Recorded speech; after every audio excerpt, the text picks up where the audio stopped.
Welcome y'all to the Blackhoof Saloon, a Wild West Exodus podcast.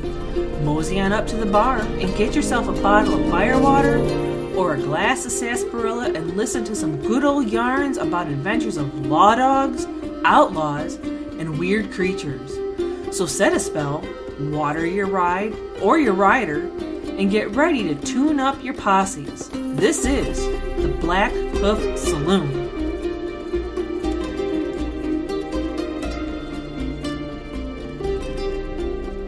Howdy, howdy, all you huckleberries, and welcome back into the Blackhoof Saloon, a WWX Wild West Exodus podcast.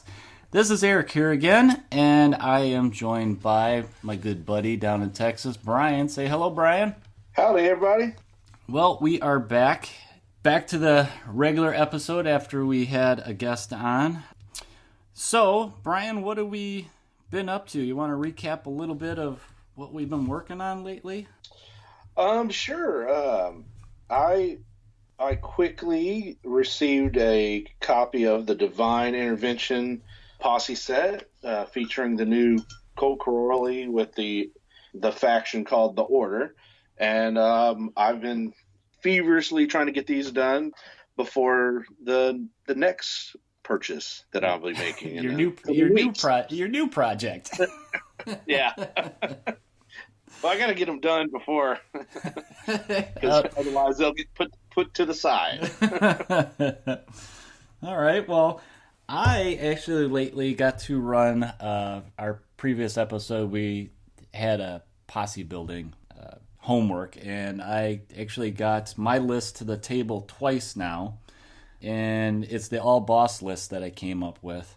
And the first game did pretty good. I had if everybody remembers, I had the 3 mounted boss on there. Let me see, who did I have? I had mounted Jesse James, I had William Quantrell, and Marcus Wayward on bikes. And the 3 of them combined with the Rebel Yell, so I could kind of chain effect it and give them extra, I could up their limit. And they were pretty deadly together, as long as they had enough space to zoom around, which I was doing like little S's around terrain and fences and buildings, and just, one would start the chain and just start tearing into like, I think it was a unit of hands. And then I had Quantrell come up and use his gun, and, he'd tear through some more of them, and then put some tokens on them so they couldn't do as much. And yeah, the 3 of them worked very, very well together. And I actually had Cam, who flew to the middle of the board, and I was like, oh crap, what did I just do? And Kodiak comes running up to him to hit him, and Cam's dice were ridiculous. I survived and ended up managing to kill Kodiak with Cam. So that was the one game. Yeah, it was I surprised the heck out of me.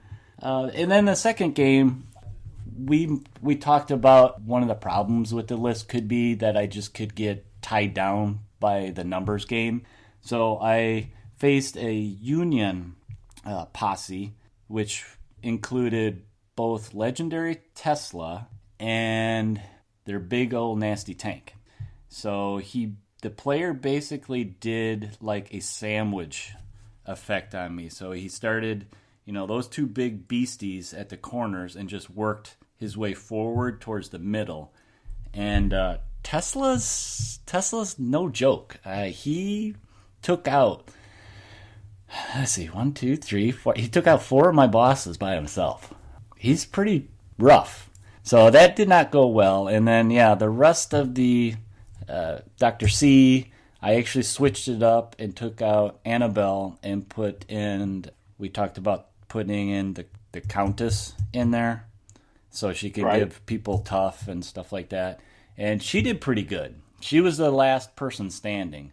But yeah, he ended up getting some of his troops and buildings, and we will talk about the benefits of being in the building, but they got dug in that building, and just one person just really couldn't do much about that. So it kind of just, it was a shooting gallery. So yeah, it did not fare well. But anyway, so that was my experience with the boss list. It went 1-1. One game it went great. The other game not so great, but it was a fun list still. Right. So let's see, what else did we want to mention for our intro? It's been a little bit of time for us to get back on the show. Our last episode, we had special guest Stuart. We wanted to thank Stuart for being on the show. We also wanted to give a little shout out to somebody. Do you want to give him a shout out there, Brian? Because we miss him. Oh, right. So, yeah, one of the things that was delaying our podcast was our third host, Tom. He was a little under the weather during this break, and he basically told us, hey, don't keep waiting for me. Go ahead and knock something out. So we did, and that gave us an opportunity to invite a special guest with us that we'll intro in a few moments. Yeah, a little bit later. Right, and the reason he was chosen was the theme for this episode, which will be terrain. So we're gonna, go over the rules of terrain that are in the rule book, and then we're also actually then going to move on to actually building terrain and those type of things. So got a good episode coming. Yep. Shout out to Tom. Get better. Stay away from drinking that creek water. And another real quick shout out to a good buddy of mine, JP, that helped us get the podcast started a lot. He put up with me answering a lot of questions, and he just moved out of the area out to Colorado. So I just wanted to tell him good luck and thank you for all the advice and help that he gave us. So yeah, why don't we get into our topic of terrain, and we'll go into our other segment that's going to be actually building your own terrain. So stay tuned, guys.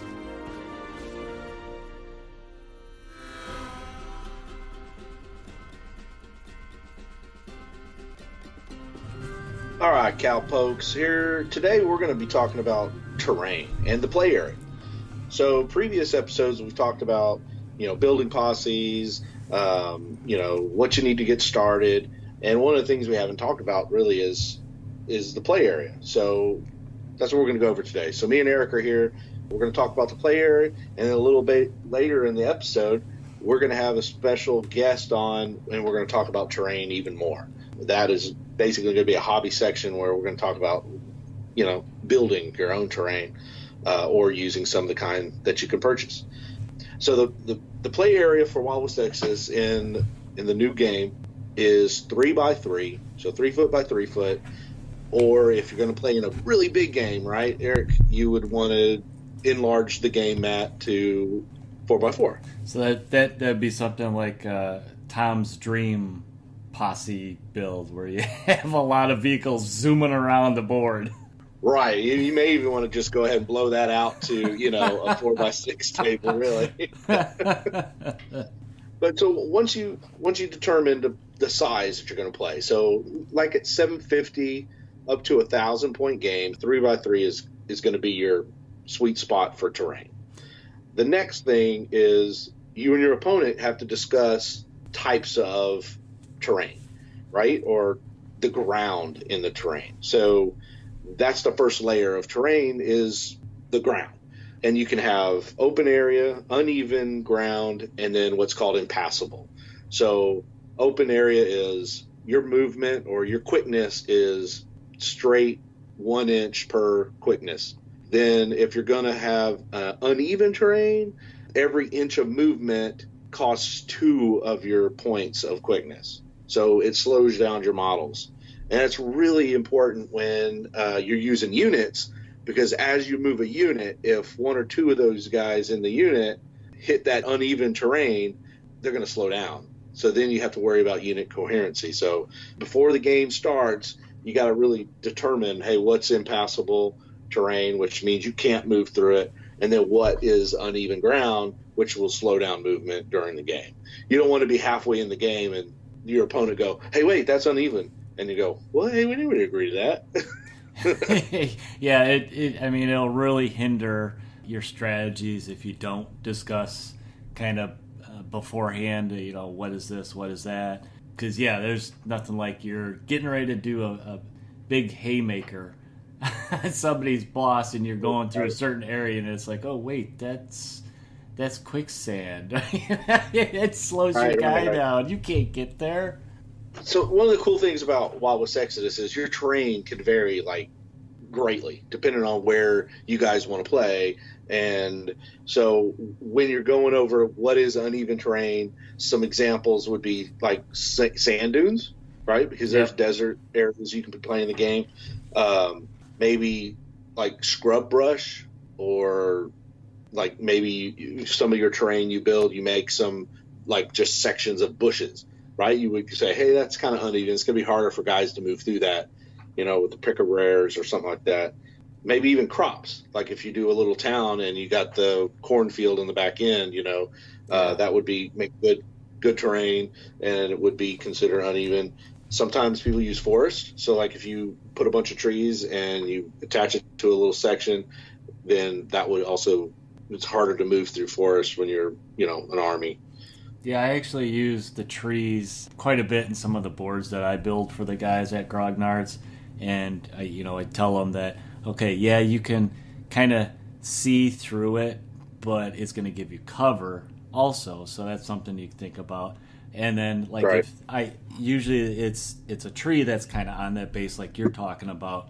So you can actually move the fingers through that little base that the trees are actually attached to. But I have to remind them that, okay, they're going through technically a forest. And it's going to have your underbrush and stuff. So you guys got to keep in mind that it is going to be a little more difficult than just running through the forest. Exactly. And that's why, it's recommended that you discuss the terrain before you start.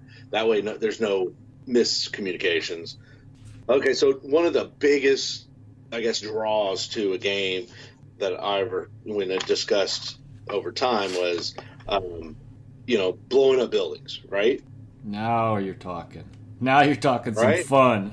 So in the Wild West Exodus, all these guns and most of the weapons are pretty explosive, right?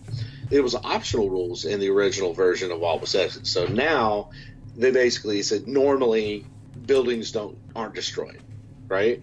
So they basically describe that you're punching holes through the building, but most of the buildings in Wild West Exodus grown used to this, so they're a little sturdier, or they're reinforced so they don't automatically blow up when the outlaw drives through towns and takes a couple of pop shots just because he's excited that he's going to visit the Bordello. They go, woohoo, yeah, pow, pow, pow. You can't burn down the whole building, right? So it just rips a whole damage instead of blowing it up. So that's one way to go. Should you want to have exploding buildings or the ability to destroy buildings, you really want to set that up as part of the scenario that you're playing, right? Yeah. So you would want to design it to be one of the functions of the game that you're actually playing. Do you think of like kind of an example of a scenario, Eric, where that would make sense? Oh, well, you could try and think. Are there any scenarios that have that currently? I don't think there's any specifically, but I could think of crazy old Prospector scenario. Yeah, he's got his TNT too close to the the stove oven, or maybe it's a scenario where you got to get in, grab something, whether it be a loot, treasure, rescue somebody, and then bring the building down on the bad guys to make your escape. Right. Or your mission is to be the distraction in the town. Yeah. Yeah. So you get points for setting buildings to blow, and then your opponent would defuse those bombs. Yeah. Yeah. Right. So at the end of every turn, if you set the bomb up and there's not someone nearby, the building blows. It goes kablooey. And then you earn like a victory point per building, or you earn a victory point for diffusing the bomb. And then the scenario is actually, hey, you're distracting the law or that whoever your opponent is from accomplishing something else, right? So you're assuming that, you're Billy the Kid and your job is to do the distraction, and then Jesse is on the other end of town actually robbing a bank. Robbing a bank, yeah. Or whatever. But that I think that's one way you can play it into in a scenario, and then you would just come up with reasons why the buildings are actually exploding. That's part of the game. I think Brian, we need to contact Stuart. I think we're making some new scenarios for the game here.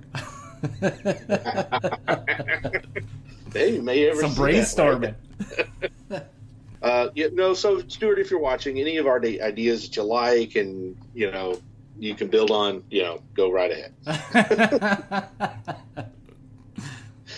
So there are different types of terrain. So we talked about the ground level, right?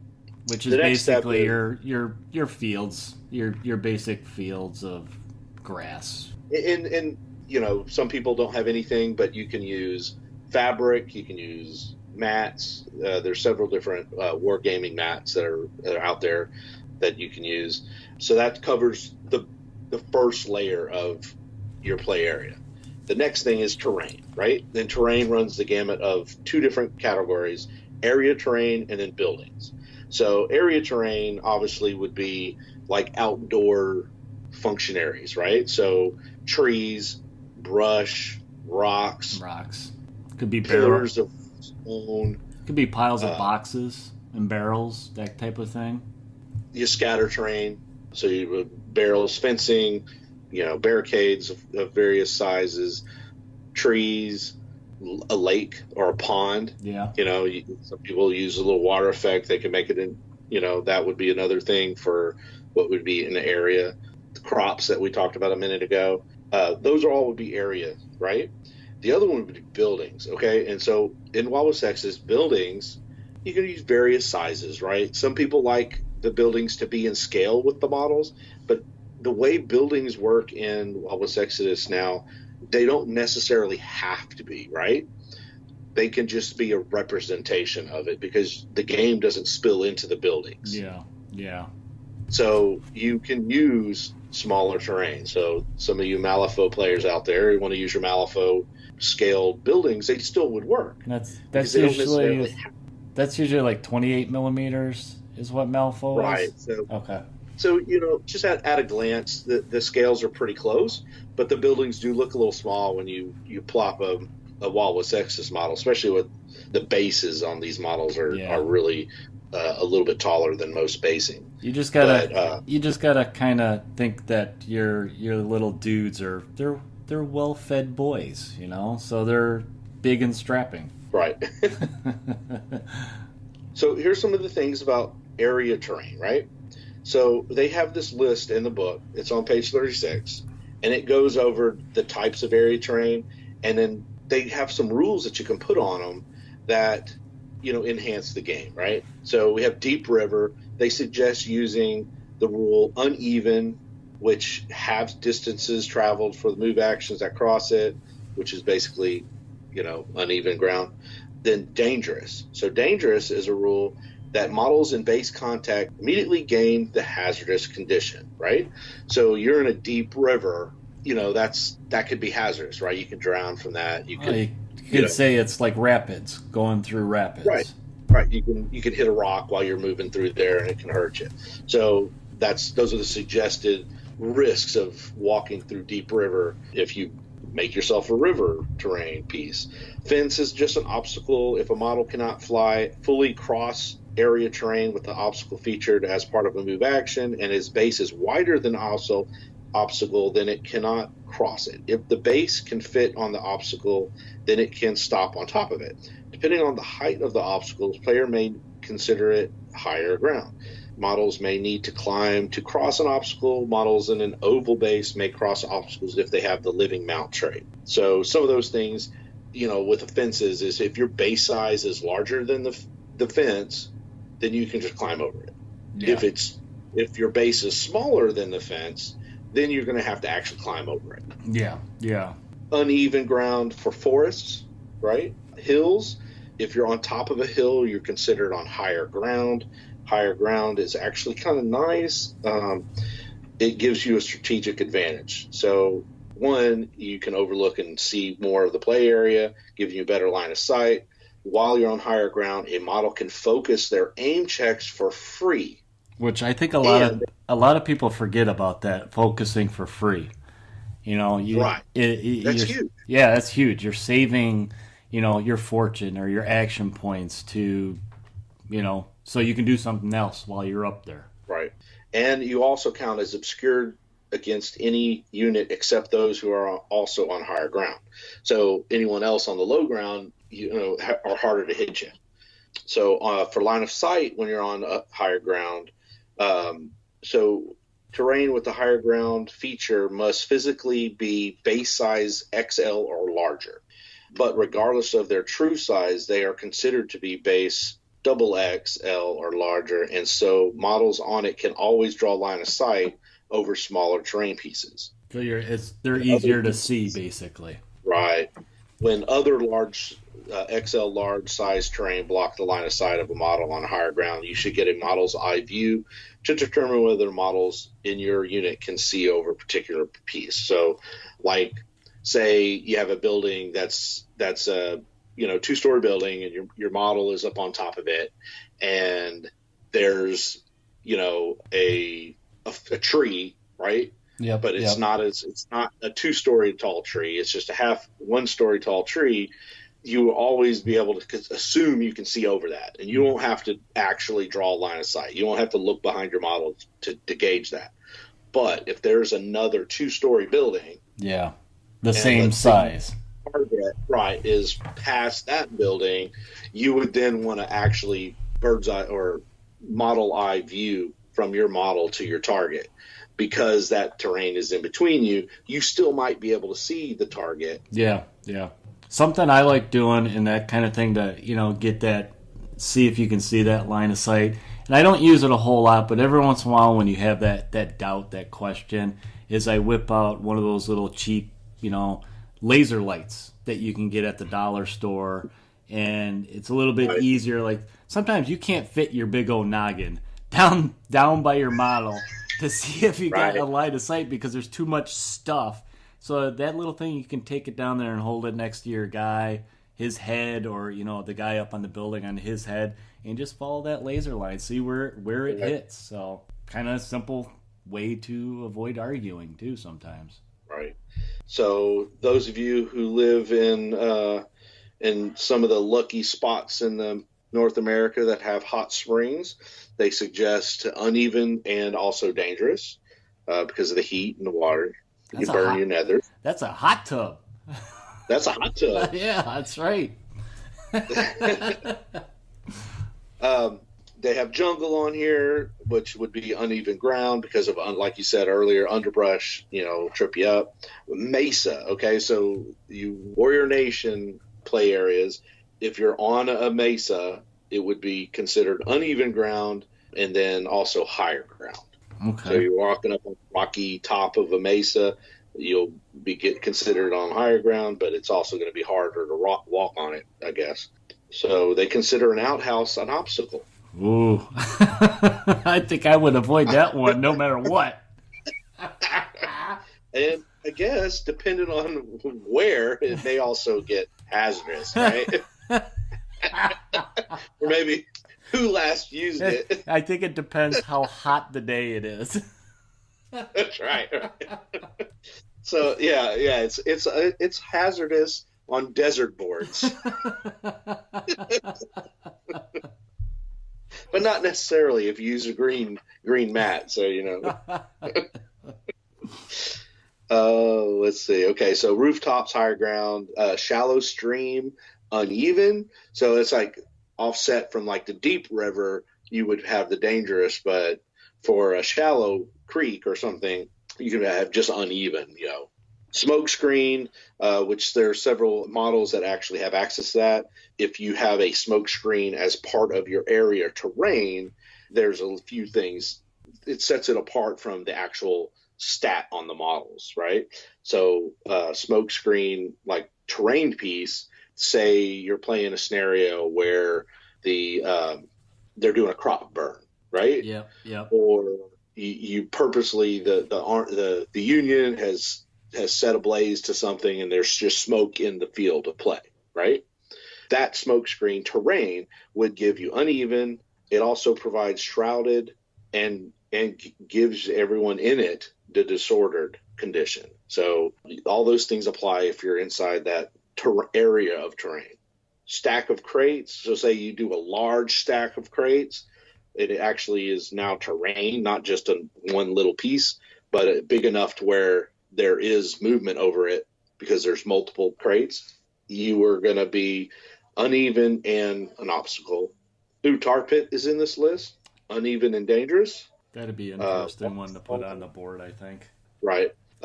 Waterfall would be uneven and obstacle. Now, these are quite a few that we've gone through, and by all means, as you create your own weird terrain pieces, use these as guides, and then you'll be able to pretty much outfit all kinds of different terrain that we didn't talk about today. Yeah, these types of area terrain that they have listed is just kind of to give you a simple idea of what this type of thing, if you put it on the board, would affect your posses as you're playing on it.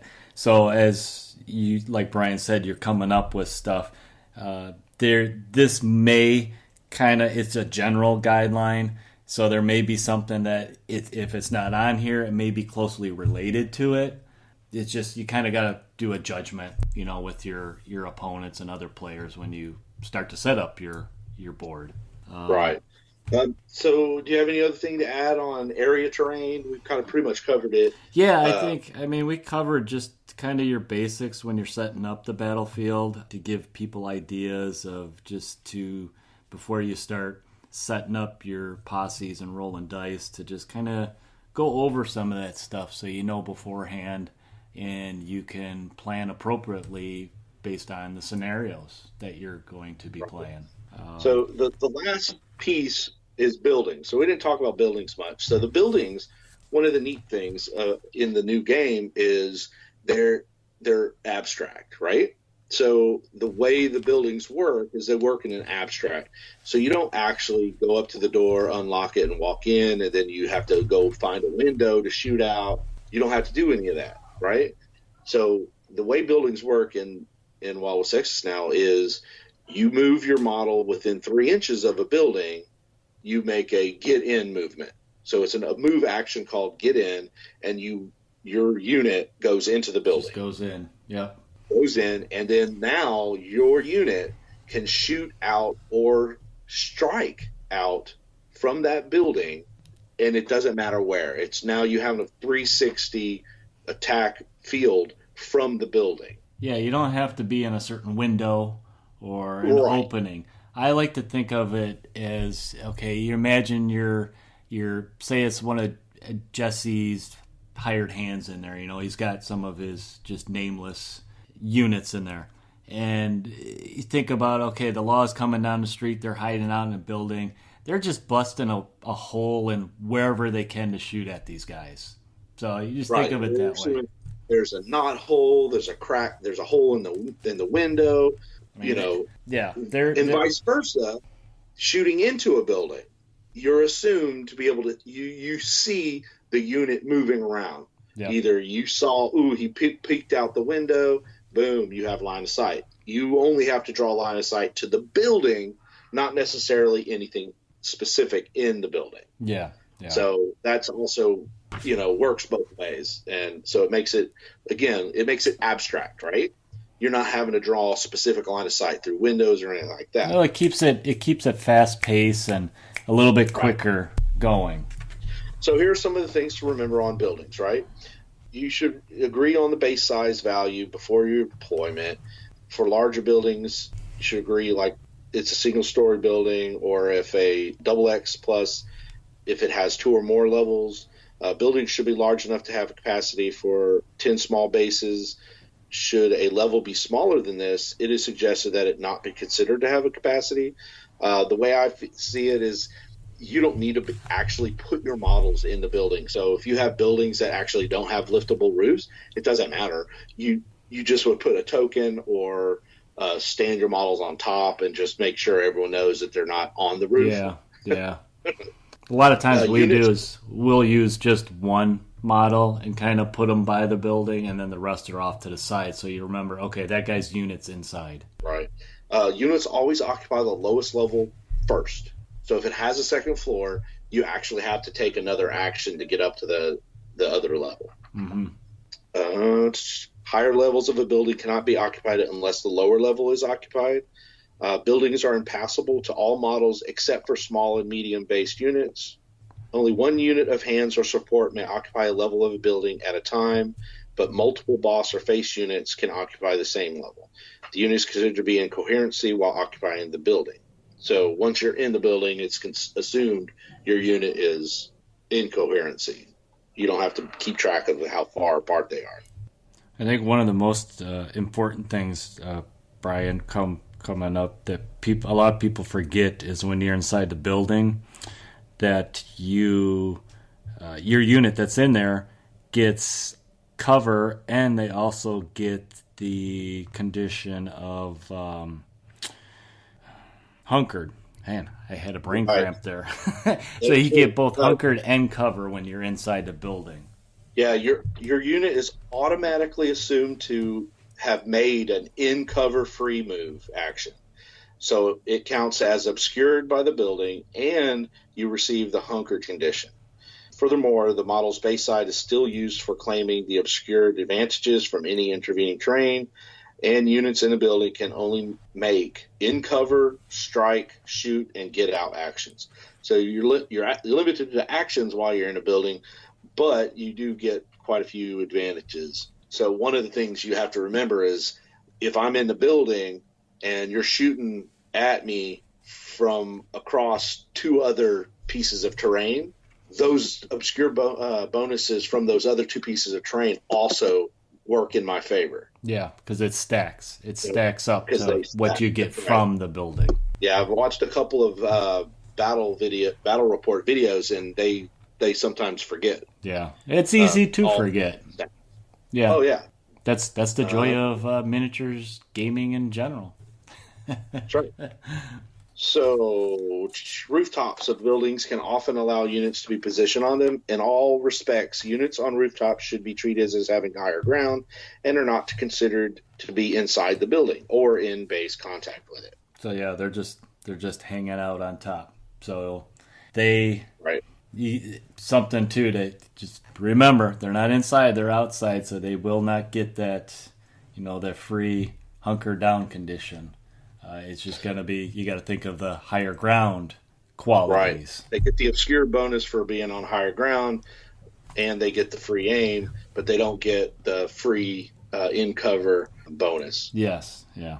Now we'll talk about large buildings, right? So some of y'all know I built an enormous 20 by 18 inch. You built a building that's the size of your battle mat. Right. It's 2-story saloon that has 4 rooms on the second floor and a balcony overlooking the stage and the bar area. And the ground level has a wraparound porch. The second floor does too.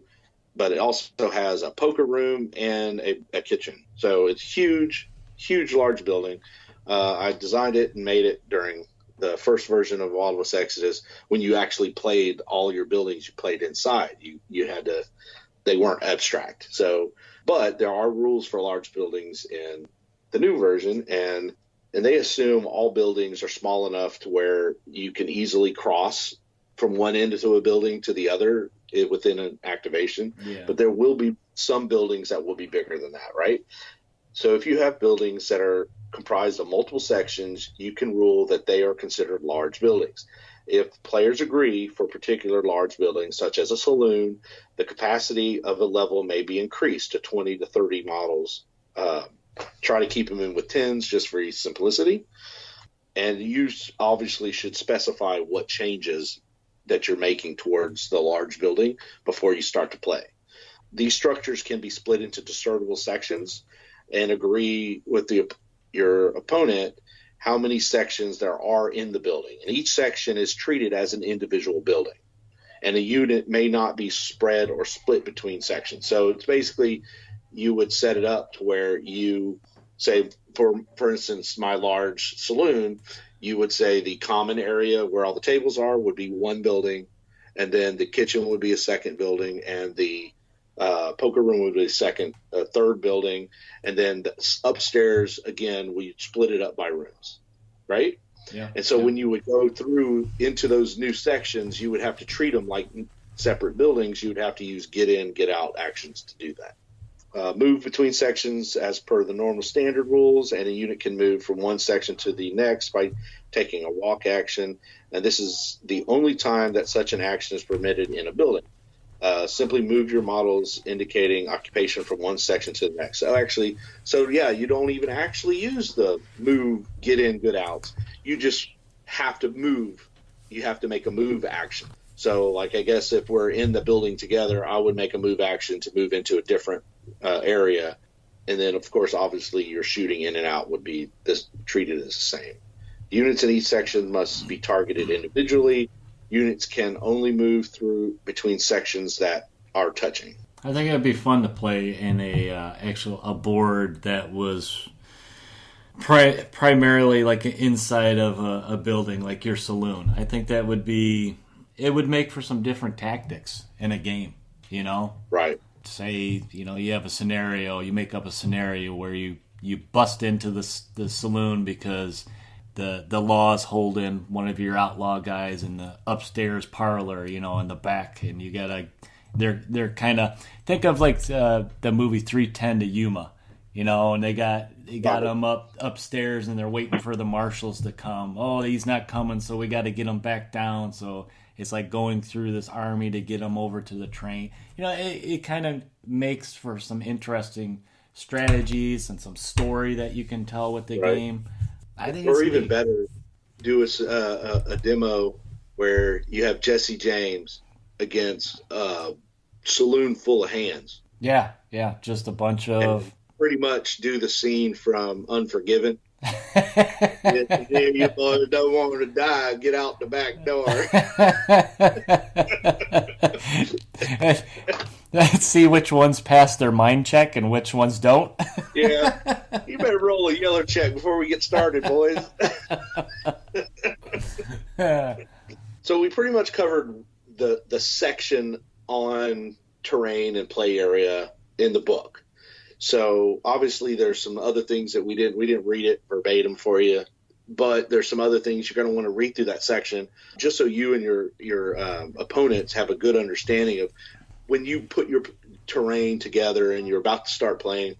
So if you want to, use some of those special rules on different types of uneven terrain, make sure you talk about, the benefits of being in buildings. Make sure you go over those type of rules. That way you're not having to jump into the book in the middle of a game when, and decide if you want to make something uneven or building, right? Yeah. Wyatt dives into a building and shoots a shotgun through the wall, and everyone's like, "What? You can't do that." Yeah, you can. It's Wyatt. So you definitely look at those rules just so that doesn't bog you down during a game. Since we talked about setting up a play board, Brian, I wanted to ask you, so what do you like to see out there on the board, whether you're playing on a 3x3 or a 4x4? So what would I like to see? I really like the Western towns, but it really just depends on the scenario. So if it's just a standard, obstacle scenario, I just want to see terrain that goes from the base, the play area up. And I love lots of little terrain. I like lots of scatter terrain. Mm-hmm. I want it to be a setting that I see and I understand, and it kind of draws me into it. Okay.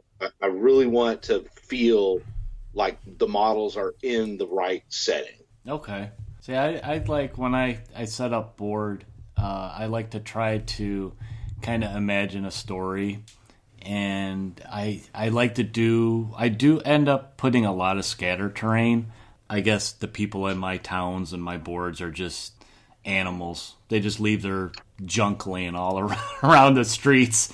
I mean, I do a lot of towns too, but there is something I like to do is I like the forest, I think. I like doing kind of like your stagecoach stop where I'll have like maybe one building and then I'll do, a little bit of boxes around that building and maybe some kind of smaller scenery piece, whether it's an outhouse or a shed or something, or maybe like a big, at our store we have big tanks that we could use for the RJ 1027, like propane tanks, that you would see out in the country.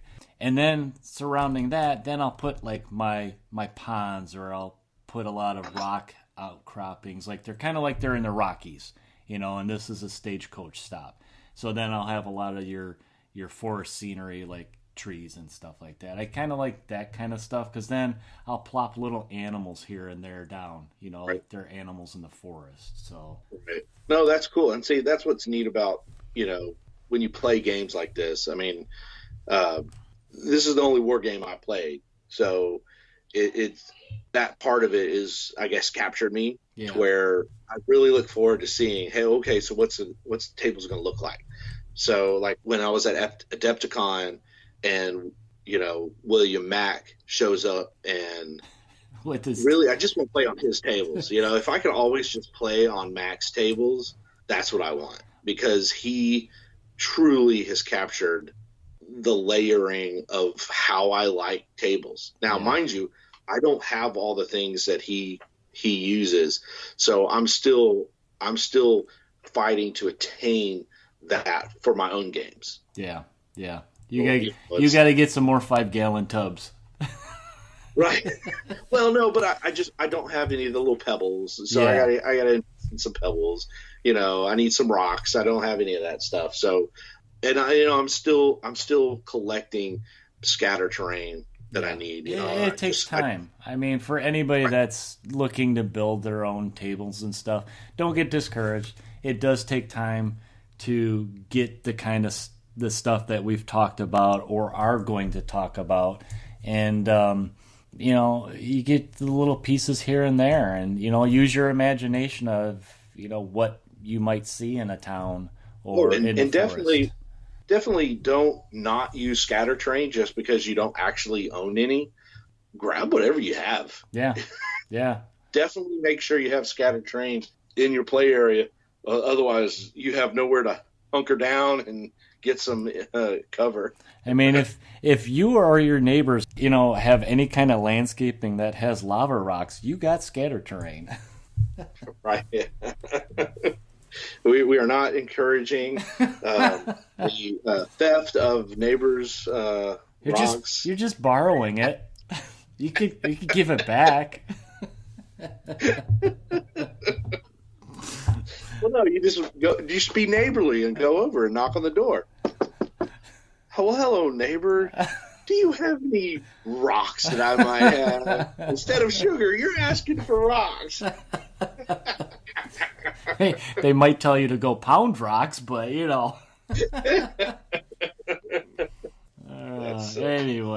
Do you have anything to add I think regarding it's most of it's pretty basic type of stuff. If you just, beforehand set up what everything means and how it's going to affect your posse and your different units.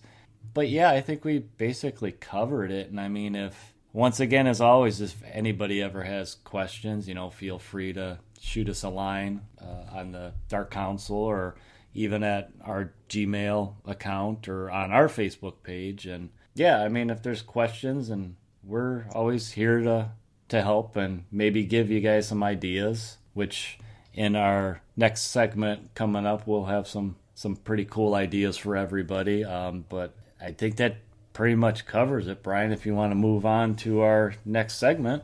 Yeah, let's go ahead and bring in our special guest and get started on the hobby section. How do you build terrain? Let's go.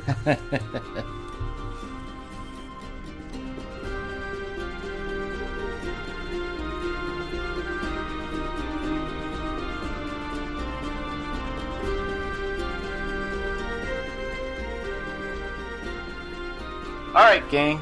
welcome back. We got a new segment we want to try out today on this episode of Blackhoof Saloon. We're going to something we talked about before when me, Brian, and Tom first started talking about the show and different segments we wanted to do. We thought something neat would be to do kind of like a hobby talk or a hobby segment that involved the world of Wild West Exodus, whether it was painting or maybe kit bashing or something that would go well with today's main topic is terrain and terrain building. We've seen plenty of fantastic buildings and trees and scenery that people have made on the Dark Council through pictures. We got to admit, we all love pictures. Gives us ideas of, when we're constructing our own posses and stuff. And today, we actually have a community member that, he said he would come on the show and give us some insight to what he builds. And we have Will Mack on the show today. And if anybody's been on the Dark Council, I'm sure they've seen some of Mack's terrain pieces he's done for Wild West Exodus. And like me, Brian, and Tom got the full effect at Adepticon 2 years ago, I believe it was, and Will brought carts of tubs with stuff. So say hello. Eight tables. It was 8 tables. Brian asked me to bring one. Well, originally it was, do you have any you would like to bring? Because when he said he was coming, he could bring stuff, and I was like, oh, me and Scott were scrambling to find enough terrain. And so I was like, well, yeah, if you can help out with at least one table, we'll be set. And he was like, oh, I can bring probably a little more than that. And I was like, well, bring whatever you can. I don't want to, since you're driving, you'll know how much you can fit. And it was like, hey, I need help bringing this stuff in. It was like, okay. And then it just kept coming and coming and coming. It was remarkable. But the amount. I couldn't decide what table I wanted to bring. I like them all, so. Yeah, he kept teasing us, oh, I can bring this. And he sends us a picture. I was like, oh, my God, that's awesome. And he was like, oh, and I can bring this. I was like, oh, my God. The only one that he teased us with that he didn't bring was the water table. Oh, yeah, yeah. It is because it would be ludicrous to cart, that 6x4 piece of glass all the way across the country, so we understood why that one had to stay at home. But yeah, he set up table after table after table, and then actually helped rearrange them again as we set up for the evening games, and then rebuilt them all again the next morning for the tournament again. It was pretty awesome. So what we're going to do today is we're going to talk about the process that Matt goes through and how he builds tables, how he builds terrain, and we'll dust off some of the photos from Adepticon. Yeah, we'll have to post those. Right. So at Adepticon 2017, we have some pretty cool photos of Max tables. So we'll go scavenge for them and repost them up on the Facebook page, so everyone listening can then also go and check out some of the pictures as well. So welcome into the saloon, Mac. Well, thanks. Where's the spittoon? That's over by the bar. You probably already made one, didn't you, Mac? As a matter of fact, I did. It's on one of my bases and one of my minis. Well, something I wanted to open with, Mac, is kind of where do you start? I mean, where do you get your ideas for a new table? I mean, what kind of inspires you for a new table? Do you come up with like a theme, or is it a story, or do you build it around maybe a certain type of posse, or maybe a place? We're going to deep dive in your mind here. That sounds like a really organized way to approach something, and I have no idea how to build a table like that. So how do you start? Usually what happens is I'll just see something at a thrift store or an old piece of terrain that I have. I'll get an idea. Sometimes what happens when the Ronnie Lemieux mini came out, that was what inspired me to do the whole waterboard and to build a submarine and to get ships and everything. So sometimes it's nothing more than a miniature and then there is some of the story part in it too. Like every one of my tables, it's a place, so it has a name, and it's part of the story. The game for me is about the immersion in the table. I don't want to just move little plastic dudes around and roll dice. I want to be immersed in the story of Jesse James gunning down Dr. Carpathian. Sorry, Eric. Or if Darren happens to listen to this, he can think back to Nando and him duking it out on that middle table with Wyatt and Jesse. I don't know if you guys remember that, but they were rolling for quite some time. It was a very bloody battle, and then I think that was when Scorpion jumped out and ate Darren. You mentioned you like to find stuff at like thrift stores. Is that kind of like your main place you kind of repurpose things that you find there? Oh yeah, most of my tables are usually less than $50. Okay. Because, for instance, the one that I remember, the first table we had set up there was Robber's Roost, and it was the tin shack. And all those tin shacks were made out of were, ironically, the insides of the buildings were all of the first edition Wild West Exodus card that I glued together because I didn't have anything else to do with them. Repurposed them. I was trying to figure out what to do with them. I didn't want to just throw them away. So I did that, and then I just covered them in corrugated cardboard and spray painted them. And then I had 15 buildings for cards that I was going to throw away just made out of cardboard. And that particular town, when you asked if there's locations, that one's actually based on an actual location that was called Robber's Roost. It was also known as Brown's Hole, because I'm a little bit of a history guy myself too.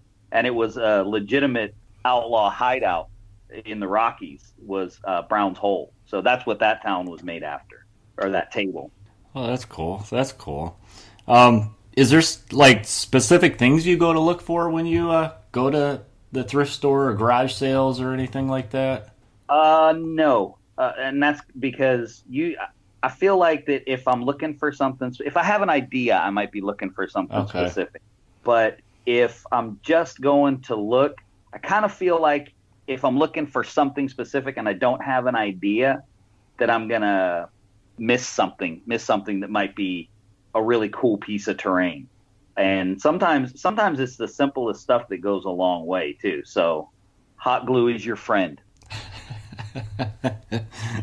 What kind of things do you specifically like to build? I mean, we've seen your tables. You built, everything from the littlest rocks, which is just, it could be your gravel that you find at, like pet stores or just actually in your neighbor's driveway. They got the pea great gravel. You just go out there, grab some, and hey, I got some some terrain stuff. But I mean, specifically, is there anything that you really enjoy building for your tables? Building, I kind of like building it all, honestly. But my favorite part about the table setup is, like you mentioned, the little rocks. And as much as I would like to take all the credit in the world for that idea, I can't. There's a guy who does battle reports on YouTube, Striking Scorpion, and he does 40K battle reports. And I saw him doing it about having that bag of lichen and that bag of loose pebbles to break up those lines between your building and your flat piece of terrain to make it look more natural. And you guys saw the tables, just a little bit of lichen thrown on the board and a little bit of gravel spread around in those areas to kind of blend the large terrain pieces into your mat. Makes a huge difference. And that's my favorite part about when I'm setting up a table, is that last part. The little details. Yeah, putting down the rocks and the lichen and putting out the little piece that's a barrel with apples in it. That kind of stuff is the most fun for me, because it pulls everything together, and then it's not just a table. It becomes a little town, or in the case of some of the other stuff that I built, it becomes a valley a green valley with rolling hills and trees in it to kill people in. Depending on which posse I'm using, depends on who I'm killing. Right. So that was one of the coolest things to watch is, that first morning we see these 8 bins and various sized bins. You open them up and there's, just tons of stuff in there. And we start first with the boards. And of course, Adepticon gives us all these mats. The first thing Will did was like, we don't need this one. We don't need this one. Because he brought stuff, right? And one of the things he breaks out is this, looks like a rug. Like a green, various colors of green rug. And then he tells us, it's like, yeah, this is like some fur rug. And, I shaved it in parts and painted it. And he just threw it out on the table. And it's a verdant green landscape. You really didn't have to do anything to it. So it was like the first layer right off the bat set the scene. And then he picked up something else and he put that down, and it was like these huge, stone fixtures that he had repurposed from a toy set that, he found cheap, and he was like, yeah, this is my ruins table. Playmobil. It was Playmobil, yeah. And I'm like, that is so awesome. And it literally, he set that up, and then he was like, oh wait, hey, get in that box there. There's some rocks. Sure enough, there are rocks in here, and it's not like foam rocks or anything. These are actual rocks. And then he put some rocks down, and then he was like, oh yeah, hand me that little bag. And I hand him his bag, and then it's the pebbles. And then he was like, oh no, hand me that other bag of green stuff. And out comes the bushes. And it was like every time we turned around, he was adding another layer. And when he was done, it was like this setting was ready. And it was the transition of pieces going down, you were transported there. Well, don't think for a second that I don't appreciate the irony that I drove boxes of rocks from South Carolina to Illinois. Don't think I don't appreciate the irony of that. Well, another ironic thing is, your circus traveled all that way too. Oh, yes, the circus. Man, that table is remarkable. Definitely look at those pictures. That one was the most unique table that he set. And all the way down to characters he had built and painted to be in the circus. We had animals, circus animals. We had, we had the fat lady, and we had a strong man. We had, conductor, or, it was awesome. Yeah, it was like P.T. Barnum showed up for Wild West Exodus. It was really pretty cool. Well, another thing, too, when people are looking for inspiration to do their table is history. Even though we play in an alternate history, man, history is full of all kinds of cool stuff. Because when I did the circus, I actually looked it up to see when they really started doing traveling circuses, because it wouldn't make a whole lot of sense if it was like 90 years later that they started doing traveling circuses, and I have one in the Wild West. So all that kind of stuff you can just look that kind of stuff up, and it's so neat, like the Robber's Roost and when circuses really started traveling around, and all that real cool historical stuff is a great jumping off point. And I agree. And the coolest part about Wild West Exodus is, especially with 2.0, Stuart has gotten, real comfortable and I guess repeating that the history of Altered Earth in Wild West Exodus is centuries old.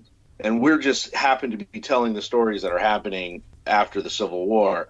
But the changes in that world happened years and years before, like thousands of years of altered history. Right. So many things have changed already leading up to that setting. So one of those things, it allows for some flexibility of the timing of those type of things, which kind of neat. So it's not literally, all this technology just showed up. Some of it could have been spearheaded, a little of those changes, such as, why we have hovering jet bikes a little soon. Too soon. I thought that was just because they're cool. Well, yeah, right? Do you need another reason? So one of the things that we want to talk about, because terrain is the new thing, is terrain in 2.0, right? So we previous episodes, we talked about, hey, what do you need as far as models to get started? Like, then we talked about, hey, how do you build your posse?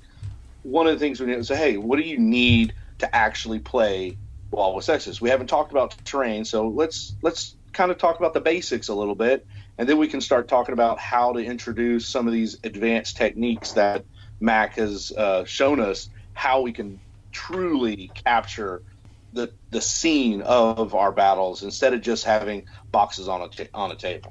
All right, where do you want to start? Well, we start with the map. So okay.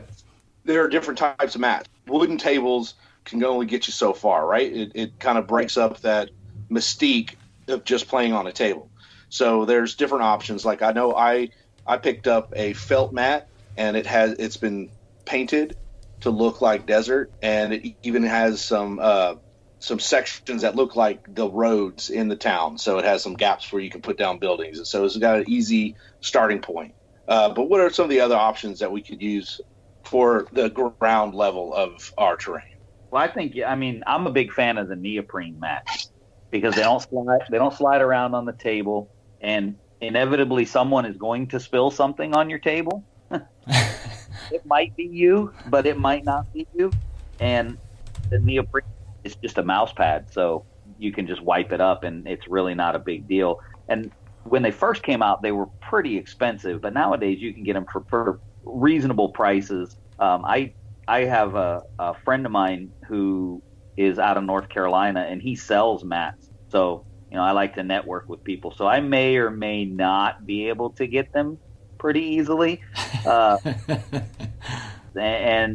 Frontline Gaming makes good mats. Unipolar Games makes good mats.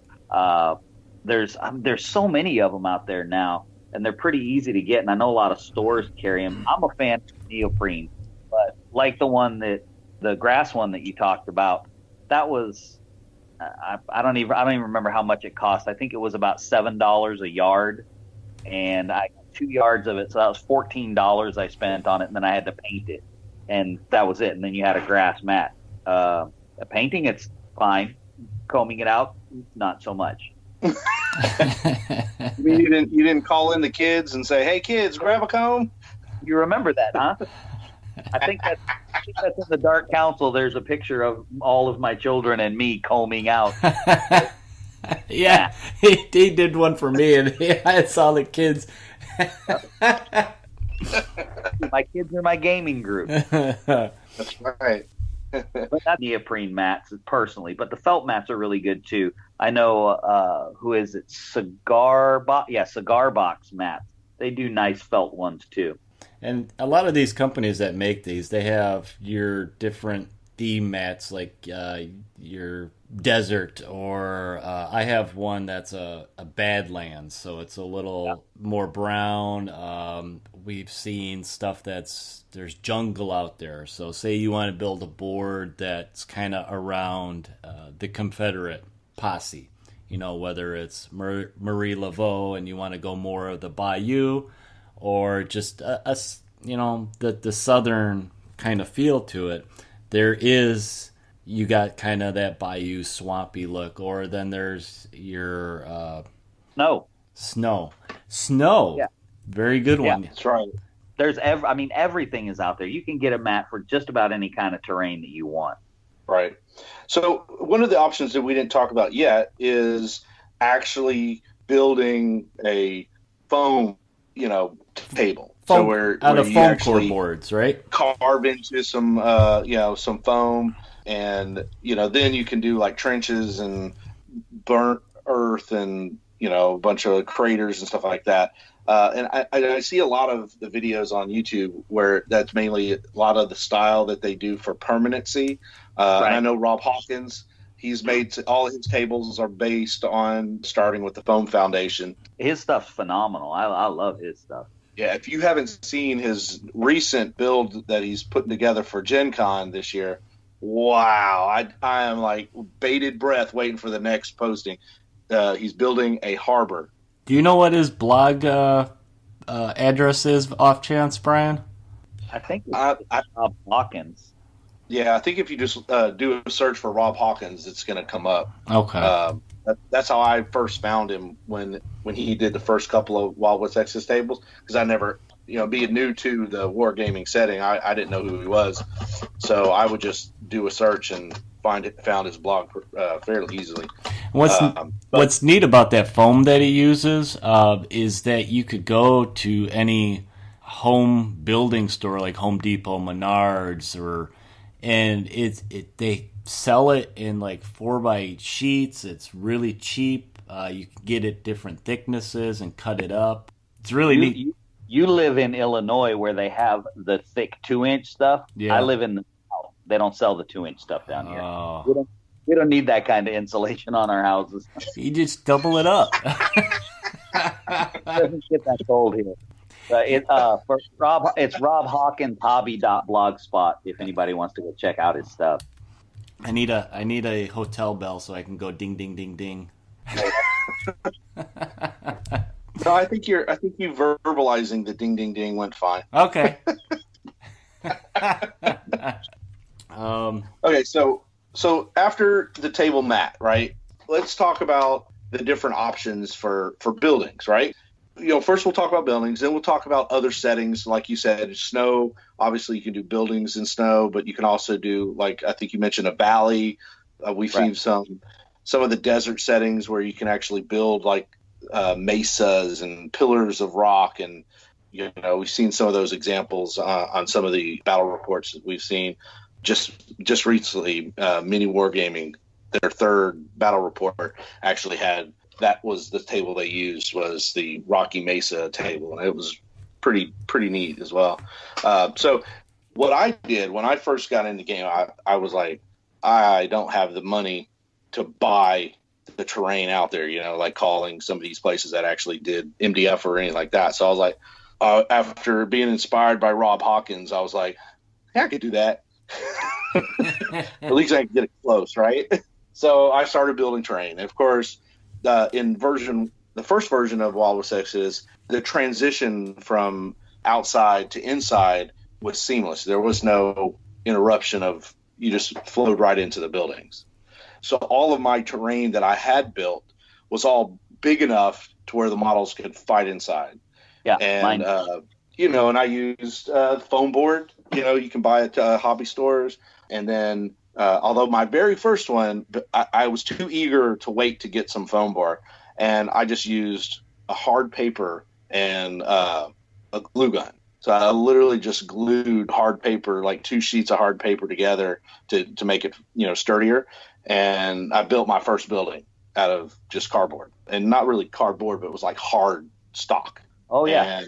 And, similar to using actual gaming cards, but, and it was really big, and I was like, okay, it's a little big. It's too deep. So then my next one, I shortened it a little bit, and then I was like, okay, I'm getting the hang of this. All right, let me build a saloon. Yeah. But then I'm watching movies, and then you see the ones you see on the store or on the webs, on the internet, and all these saloons are real small. Even Rob Hawkins' saloon, which was amazing, and it's separated in a neat way. It wasn't big enough to really be a saloon. There wasn't a room for a stage. There wasn't even any rooms upstairs. It just had a balcony. There's nowhere for the horse to go with the guys. So I'm like, okay, so that's not really a saloon, right? So I was like, okay, I gotta build one a little bit bigger because it's got to have some rooms in it. And so I built this 20-inch by like 18-inch monster saloon. Pictures are out there on Dark Council if you want to see it. It's massive, and of course, you can't have a saloon without the balconies and the second floor, and so it's all in there. Brian doesn't hold back. I don't, and I went. It's cased in wood. I put banisters in there, and it's amazing. And then a year goes by, and I still haven't painted it. And another year goes by, and I still haven't painted it. But I use it. It's just not painted, And so the important thing is don't buy it off a little too big, and it's now getting painted. But what's neat is you can build things yourself. And in 2.0, the inside's not as important anymore. They kind of simplified the terrain quite a bit. to where the inside of a building is handled more like vehicles. So it streamlines the in and out of the buildings. And so now all these big buildings that I have really don't make sense to the new way of gaming without some. It does. It's a different kind of gaming. Right, exactly. Like so I still play in the saloon, but it's more like a demo. It's a demo table of one building. You know, and it still works out. You just play like the inside is outside.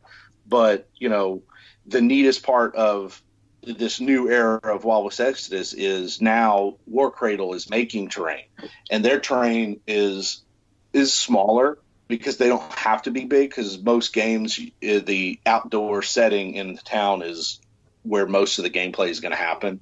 But the buildings also can open up, so you could do inside, you know, combat, especially for the larger building. They just came out with like a bank, so it's a much bigger piece.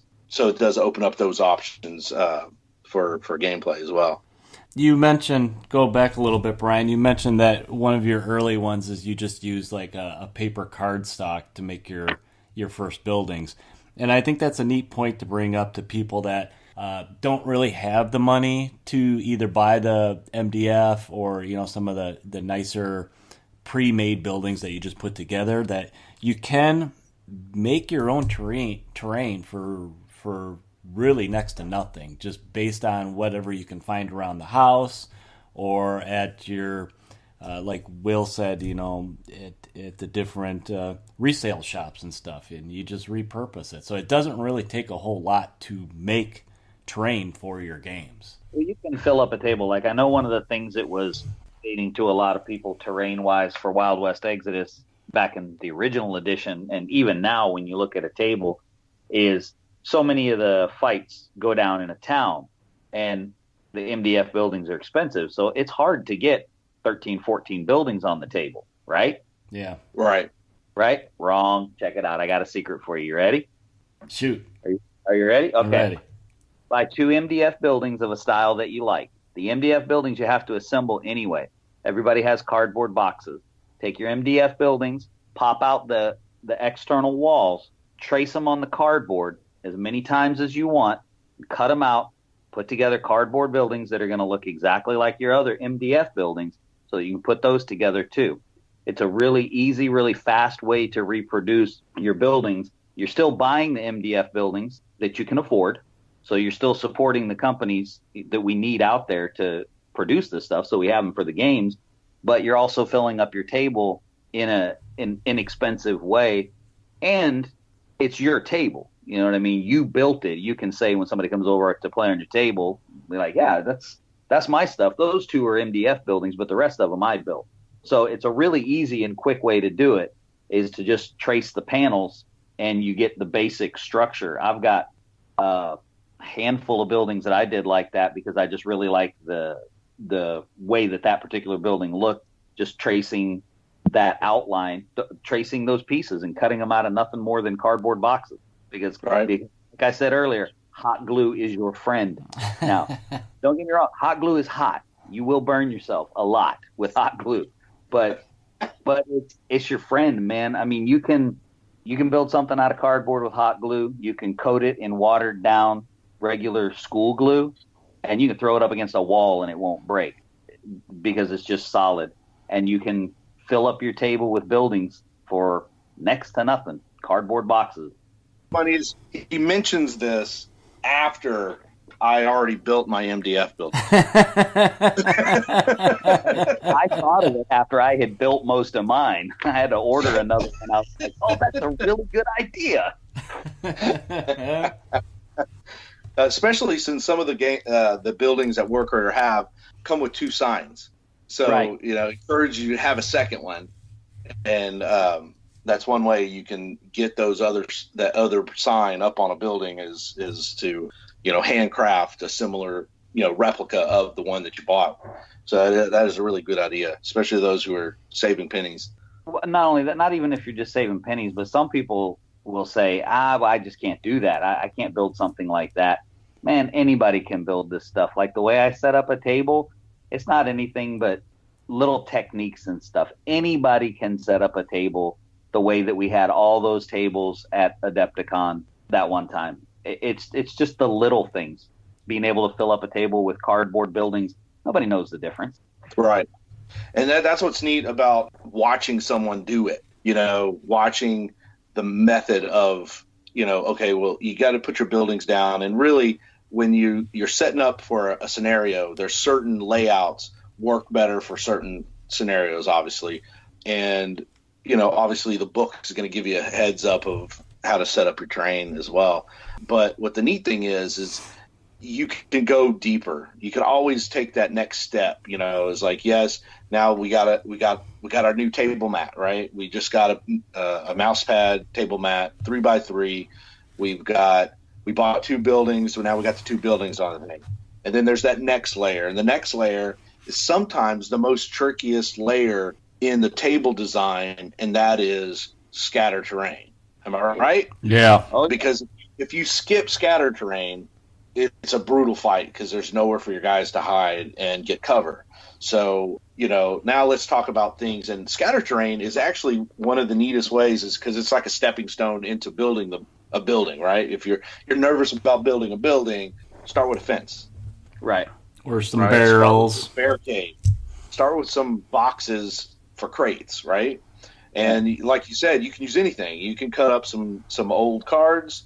You can just use paper, and there are gobs and gobs of resources online where you can even get a template of how to fold paper into a box. Yep.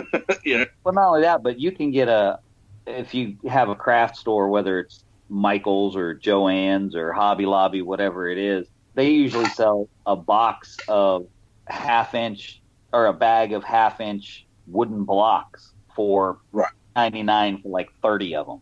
And then you hot glue them together into stacks of crates and paint them, and you've got 5 or 10 of them. One of my favorite things to do is, a lot of times when you're building scatter terrain, is you got to base it.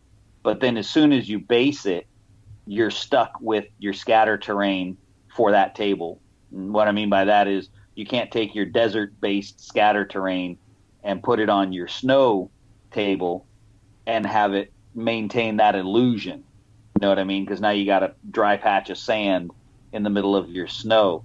But what I do for that is, particularly for like scrub brush and things like that, is if you get yourself a piece of parchment paper, cooking parchment paper from the Dollar Tree, and spread it out and get your handy dandy hot glue gun out again. You put a blob of hot glue down on the parchment paper, stick your scrub brush into it, stick a couple of rocks into it, and once it dries, you pull it off of the parchment paper. It doesn't stick, and you have a clear base that you can't see on the bottom of your terrain. And you can put it on anything. You can use it for any game. It's not restricted to a desert game like Wild West Exodus tends to be. That's how we see most of the WWX boards, is they tend to be desert. You heard it here. Tip number 5 today from Matt. That's what we're missing. See, Tom would have been really good at keeping track of everyone, so he can throw out a number, like ding, ding, ding, number 5. Yeah, one of a kind of newer scatter terrain that I've been playing around with. I was in Jewel Osco grocery shopping, and I was walking through kind of in the Osco section. They got your the toys and magazines and stuff like that. And I walked past. They had your bags of your little plastic army men or different animals if you're doing a diorama or something for a school project. And they actually had a bag of, it was like farm animals. So I picked up this big bag of farm animals that had 3 to 4 horses, cows, it had sheep, your goats, pigs. And I think it was like $2 for this big old bag of plastic animals. That I love it because, like you're saying, that you need that scatter terrain to kind of help tie the buildings into your mat and give it maybe kind of the story or personality. Well, it's like I have a building set up, and I got this area behind the building, and it's like, what could I put here? I know, I'm going to put a school of your little pigs out there eating, or maybe if I have a fenced off area, I'll put some cows in there or something. So it adds a little bit of personality. I mean, all the scatter terrain adds some kind of personality. Say you have, a big one for the different terrain you see for the Wild West Exodus is the post office. Well, that's perfect for putting like your square blocks, like you said, Mac. Put that in front of or back behind the building, and all of a sudden now it's a shipment waiting for the Pony Express to come along and pick it up. Absolutely. At that, talking about those animals, that reminds me of a game that we played. I think it was still first edition. We set up a farm, and I had about 40 Angus cow models on the table. When we started shooting, they started moving. It was not a pretty picture. It was not a pretty. Now a very similar thing happened on the circus table too with the elephant. Yeah, I was that one game I played with Darren. I was hiding behind that elephant a lot. Yeah, when we play on that table at the house, don't get close to the elephant. We have house rules for the elephant, and it's unpleasant. Stay away from the elephant, right? Well, yeah, and also it gave us the opportunity when we were playing the narrative games to introduce mutated animals. Right. And that added a definite different angle in the games, because everyone had a small number of models each, but then it got to a point where, because of the mystery of, hey, everyone's opening these objectives, you didn't know what you were going to get. So it was random whether it's going to be mutated creatures. And it got to a point, there was a couple of players who literally just stopped searching the objectives. They were like, oh, screw it. I don't want to risk it. I think poor Paul. Yeah, he literally was like, I'm done. I'm not searching another one, because he was the first one to get into the mine and literally had opened like 4 of them before anyone else had opened one. And literally, I think all but like one of the ones he opened was an RJ infected creature of some kind. I think after the bear, he said, okay, I'm done. And I think Darren's the one that had the badgers, and he didn't like the badgers. Yeah, I think he pulled several badgers. So, real quick, you guys, let's go over the different types of material. So I know we touched on a lot of these. The basic material to basically start a terrain board. Number one thing Max said is hot glue, right? Hot glue gun. Gotta have a hot glue gun. What other? I think another glue is, I use wood glue. Like, at some point, you may want to start introducing wood to your terrain, and an easy way is to just glue basswood or balsa wood to the exterior of your buildings. It instantly turns it into wood buildings without you having to paint. Well, it gives it depth design. That way. It's easier for depth. Texture. I'm way too impatient for glue. That's why I use hot glue. What I discovered is I actually switched to using the basswood or the wood glue, because the wood glue is you don't have to hold it. Right. It actually is tacky enough to where once you push it, it stays without too much wrestling. Right. With your white Elmer's glue, you're going to have to clamp it or you're going to get cramped hands. But with hot glue, especially when you're doing big pieces like a large building, as you're putting the glue down, you may not be able to get all the glue you need to secure the pieces before some of that glue starts to harden. So that was one of the hard parts that I did, because I started using the hard glue because I thought it would be faster. Like I wouldn't have to worry about drying, and some of the glue clumped up on me, and it just made it more difficult. Well, I mean, there's tricks to it too. I've built models out of hot glue, so the more you practice with it, the more adept. Yeah, you kind of get a little bit more control and get more used to how the hot glue flows, and then you get a favorite hot glue gun, and then it breaks, and it's a very sad day in crafting land when your favorite hot glue gun breaks. Right, you had to take it out back and shoot it. Yeah, it's horrible. It's like the worst thing ever. Did you? Well, no, Mac. Of course, you didn't take it out back and shoot it. You actually turned it into a piece of terrain, right? That would just be a waste of material if I did. Come on. That's right. So what other materials do we have that you can make terrain with? Yeah, Brian, you mentioned foam core board.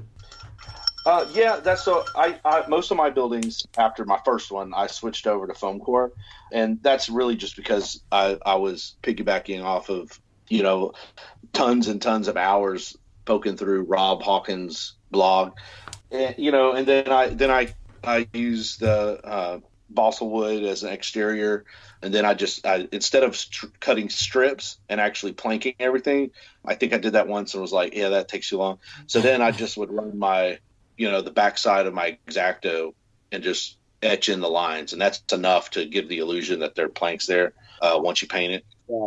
With the foam core, there's another little trick. I guess this would be number 6, right? Ding, ding, ding. I make a lot of foam core buildings too, and one of the things you can do is foam core can be expensive, or you can get it at the Dollar Tree, which is where I buy all mine. And the nice thing about the foam core from Dollar Trees is since it's cheaper, the paper will peel right off of it. And when it peels right off of it for that wood grain, you can take a ballpoint pen and you can draw the wood grain into the actual foam, and then you can glue it all together, and you'll have texture and detail on the side of it. The only downside to that is you can't spray paint them, so you have to prime them with a brush, because foam core does not like the propellant that is in aerosol spray cans. So that's the only downside to that. But yeah, definitely foam core. One of my favorites is, like I said, I'm way too impatient. Like as soon as I start building a table, I already have another table idea in mind. So I need to hurry up and finish the one I'm working on. But the rocks, I think, didn't I send you a few of the rocks, Eric? Yes, you did. So those rocks, I can do 2 4x6 tables worth of canyon. It's the same canyon we used for the mine, that material.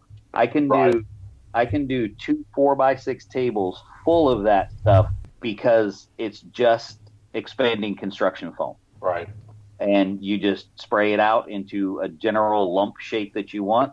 And once again, hit your favorite thrift store or resale shop and buy a big, gigantic kitchen knife and start chopping it up. And that stuff you can spray paint, which is what's really nice about it. You spray it, get a base color or whatever you want. You want desert, go with a brown, or if you want mountains, go with a black, and then dry brush it gray or brown, and you're done. And you can pump that stuff out super fast. Yeah, and those cans of that stuff is a reasonable price too.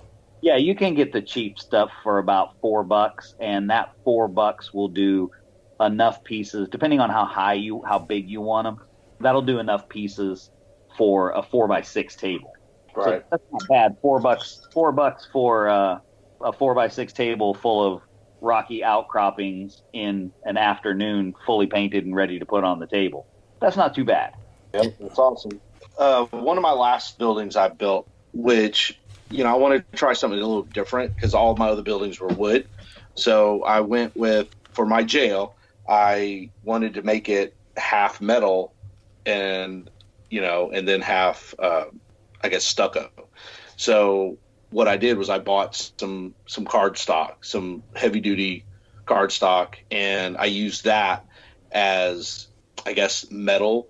So I would, because it has no texture. So then when you paint it, you can just paint it as if it's, metal. So I actually cut that up in strips and kind of layered those pieces as if they were reinforced metal for the roof. And I made like an observation deck on the roof of the metal side, and then when I built the door, I actually made the door out of plastic card.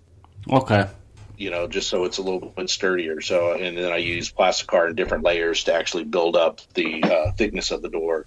And the neatest thing I did for that building is I actually used wire and bent jail in wire for a fluorescent, sign.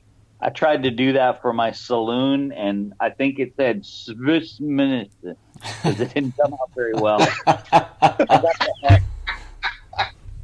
I got the S, and it just kind of went downhill from there. Right. And a buddy of mine, when I did a big demo day at Space Cadets in the Woodlands, the owner actually went out to Michael's and bought a bunch of they sell them in their wood section, those little, hey, these are birdhouses, paint them up for your yard. Yeah. You know, he just painted them up for his western terrain for Wild West Exodus, and you know, it was a very quick way of getting some buildings on the table, and they turned out really good. So another, you know, you hit the 40 to 50% off sale, and you can grab those fairly cheap. For those of you who don't like to be crafty, right? That's still crafty. Yeah, but it's on a lower scale. It is, but to me, it's kind of like a gateway. You know, you get them started doing something, and then you want your table to improve, and all of a sudden you want it to become something more than just a collection of stuff that you throw on the table. You want to build your town. You want it to have a look to it. You want to have those little things where you have the boardwalks in front of your buildings. You want to have the barrel of apples. You want to have the little wheelbarrow at the side of the undertakers and a few coffins on there. Because Michael's and Hobby Lobby always got to get, they always have a coupon. And at Halloween, you can go and get lots and lots of coffins at Michael's with a coupon. Right. Was that another tip? I think that was another tip. Yeah, that sounded like another tip. Okay, number 7. Since Tom's not here to keep them, I got lots more. Well, do we got anything else to cover over kind of getting people started and building their terrain and for all their Wild West games, whether it be in the town or in the mountains? You know what I would say? I would say just think outside the box, because all of the battles don't have to take place in the dusty town. So whatever somebody's posse is, you mentioned that at the beginning, Eric, asking if that's what I did. And it's not, but I think it's a really good suggestion to look at who your main posse is, unless, of course, you know, you have collecting issues like some people I know, like myself, where you can't decide which posse you want, Brian. I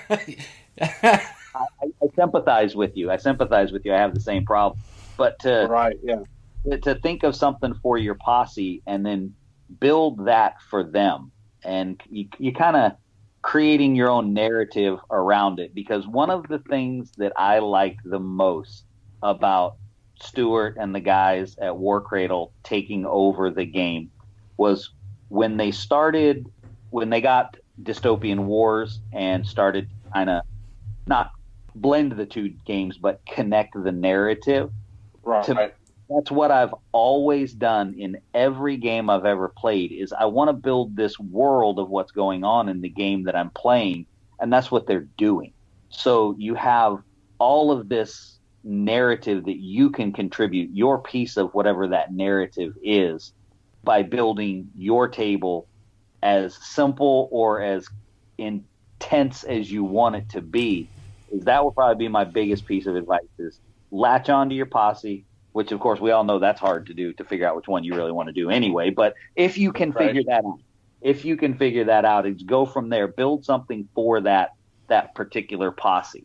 And I think that you find so much more inspiration there. And then you start putting those little personal touches on it, because maybe you played a game where this lowly nobody lawman killed a boss by a super lucky roll, and you add something to your table that's representative of that. So, you know, it begins to take on its own flavor, and it becomes a narrative unto itself. So, right. And that reminds me of another community member, like during, you know, years ago on the old forum. They actually tied terrain into their campaign. So their campaign was designed around each of the players was basically an up and coming tycoon trying to build this town, but they were in competition. So each of the tycoons had a certain amount of dollars to pay for a posse to do their fighting for them. And so That's right. As the campaign went on, they would have a battle, and the winner got to add a building of their choice. Right. So the town started with, I think it was like a post office or a general store.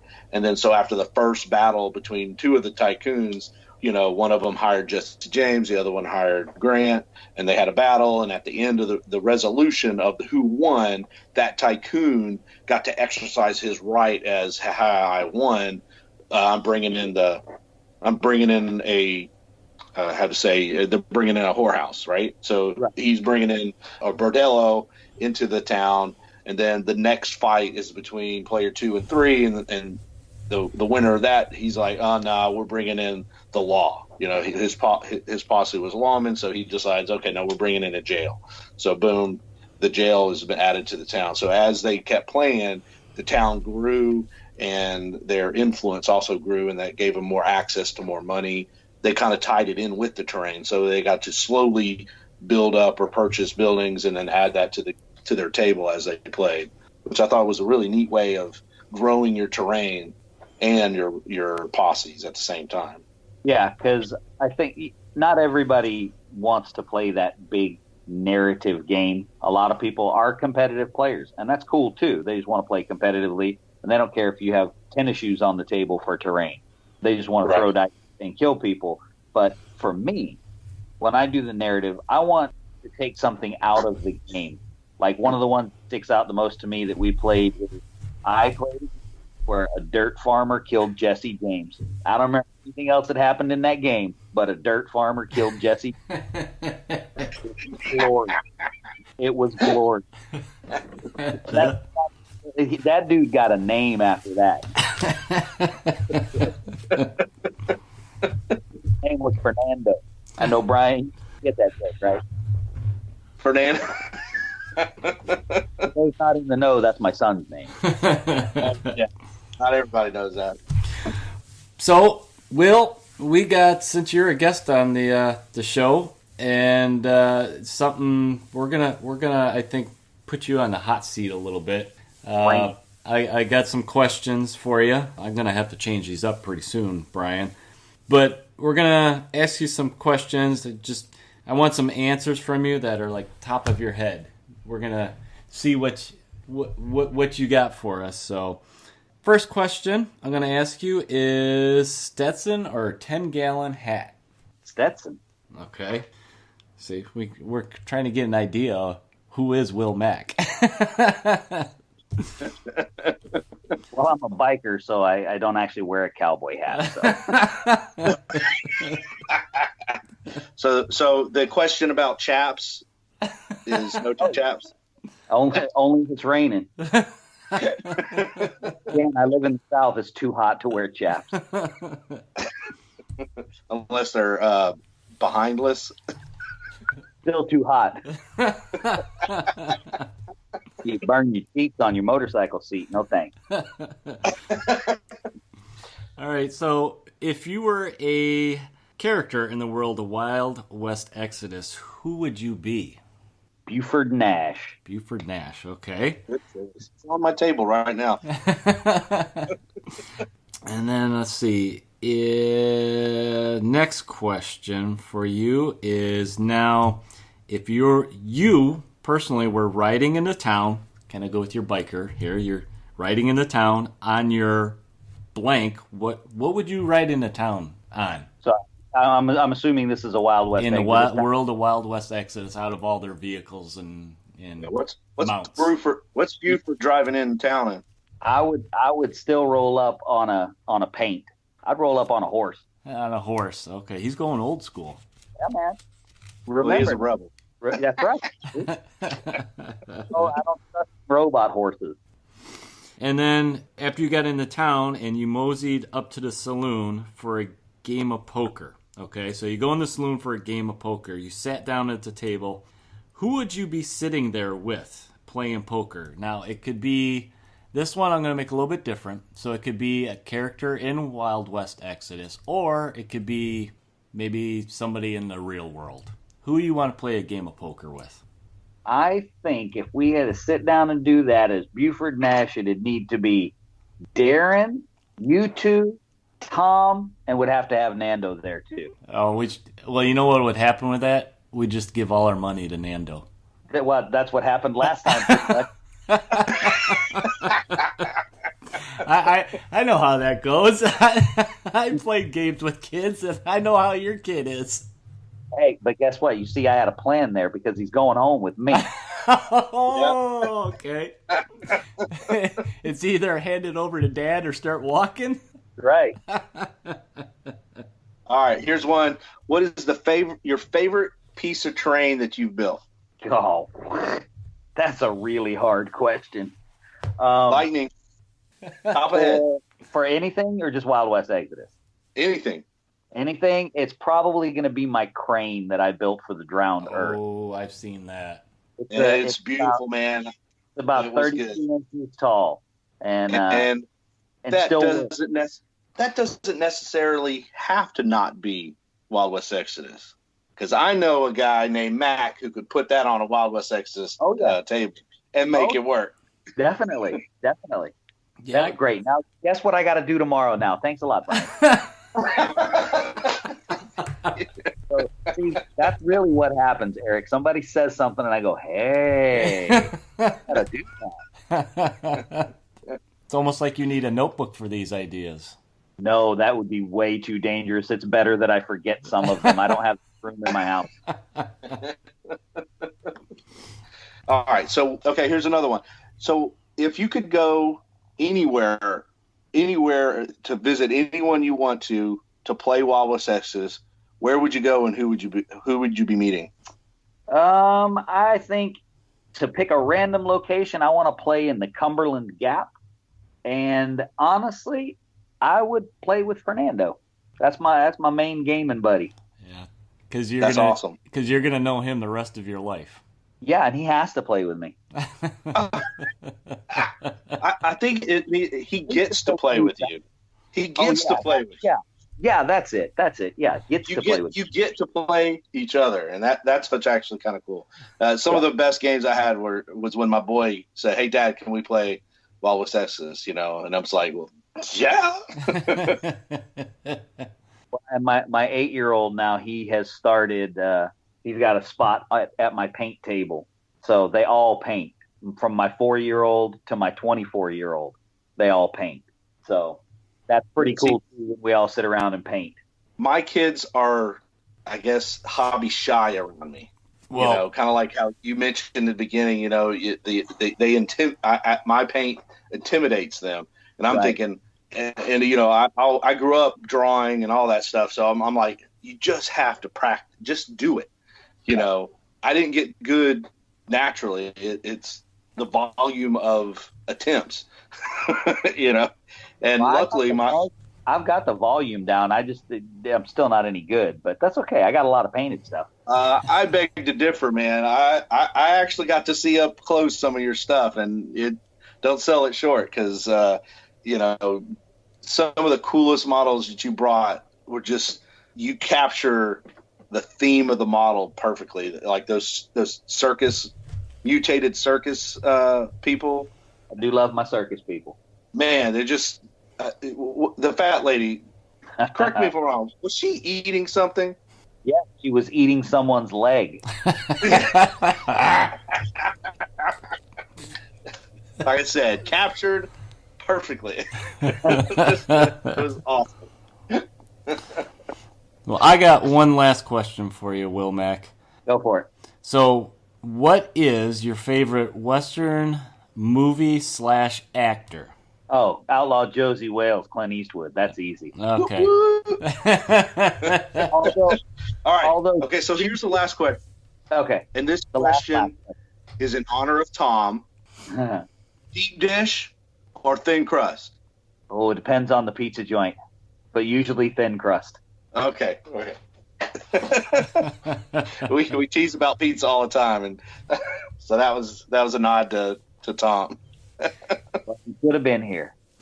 Well, all right. I think we ran the gamut on the hobby terrain. I hope everybody liked getting in the mind of Will Mac, and we'll post some pictures on the Facebook page so people can see it. Like I said, there's Will's all over the Dark Council. He's post pictures of projects he's working on.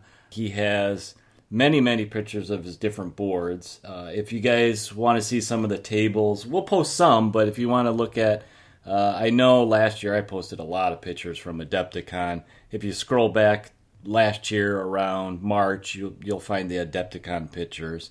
And thanks, Will, for being on in the saloon. You bet, man. Giving everybody some, giving everybody some tips of building.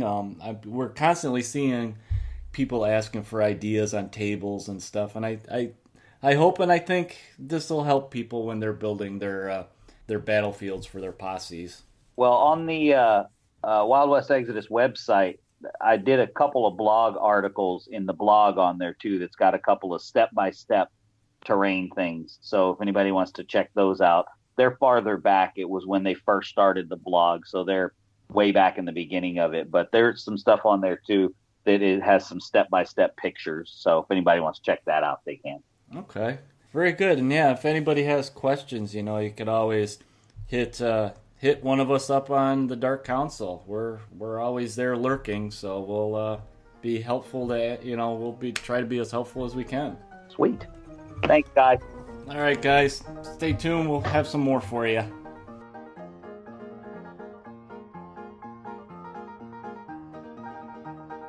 All right, gang. I think we went on and on enough again. I hope you enjoyed both our segments there and give you some ideas and clear up some things about setting up your board before you do a battle in our terrain segment. And then we want to thank William Mack for coming on. I just call him Mac. I think he has a lot of names in my book. But thanks, Mac, for coming on and giving everybody some tips. And I think the biggest tip I can take away from our little how-to build terrain segment is hot glue. Hot glue is your friend, and it is hot. So be careful about that. Yeah, hot glue and old children's toys. That's right, old toys. Nothing is garbage. So I can relate to that. I got kind of a little problem with throwing stuff away, so maybe I got some terrain in the basement. I still got my son's old toys, and he's 17. He don't need them anymore. Right. Unless he's going to make a Wix table. Yeah. Real quick, since we kind of went long and we didn't actually have a news segment this episode, we wanted to go over some quick news for everybody. For all you guys that are going to be going to Gen Con, which is August 2nd through the 5th, on that Friday the 3rd and the Saturday the 4th, War Cradle is having a U.S. Gunslinger Masters tournament that still has some openings in it. If you're going and you want to participate in it, make sure that you get the tickets to be in the tournament. They still have some available, and I know the seats are limited. They did announce the prizes. They're going to have the usual Gunslinger prizes of the first place. You get the little gold badge, and second is silver, and third is bronze. And they also said that anybody that participates in the tournament is going to get, kind of the prize for participation is the gold poker chip, very similar to the red and black poker chip that they have out that you can grab as a little add-on. Then they did announce that they're going to have some other prizes for everybody, Brian, in a blog or on Facebook that you saw. Yeah, on the Wild West Exodus blog, they kind of went into a little more on what to expect for prizes. It'll be basically, because the War Cradle booth is going to be basically bringing a lot of their product, the winners will get in shop credit. So okay, first prize I think is obviously going to be more money, and then it lower as you get to the third place. So okay. First, second, and third get prize value in the shop. So that's a pretty good prize. Like if there was something in the store that you just didn't manage to pick up, or if you ran out of time that you didn't get to the booth when you wanted to, that kind of makes it a little bit easier to get some more stuff. Obviously, yeah. If you win, you'll be able to use that to pick up stuff that you didn't have an opportunity to pick up yet. Like one of the things that's coming out that's not available right now, it's on pre-order. If you didn't pre-order it, they will likely have it at Gen Con. And speaking of pre-orders, what are those pre-orders that we got for this month, Brian? I know you're excited about one. You're getting your posse. That's right. The Infernal Investigations posse is on pre-order right now. You can go ahead and pre-order up. I know I did. I think it was within a minute of them. I immediately shot a message to my local store that direct orders stuff for me, and I said, "Oh, I need that." So it was as insta buy as you can for a pre-order, but there was little hesitation. So yeah, the Infernal Investigation possibly, we've mentioned it before. Really excited, and then I just can't wait. I know I can see you're.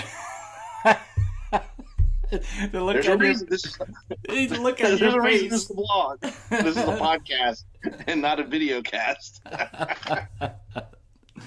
Well, then I'm also getting one for me in a way. It's an Enlightened posse, the Dixie Resurrection.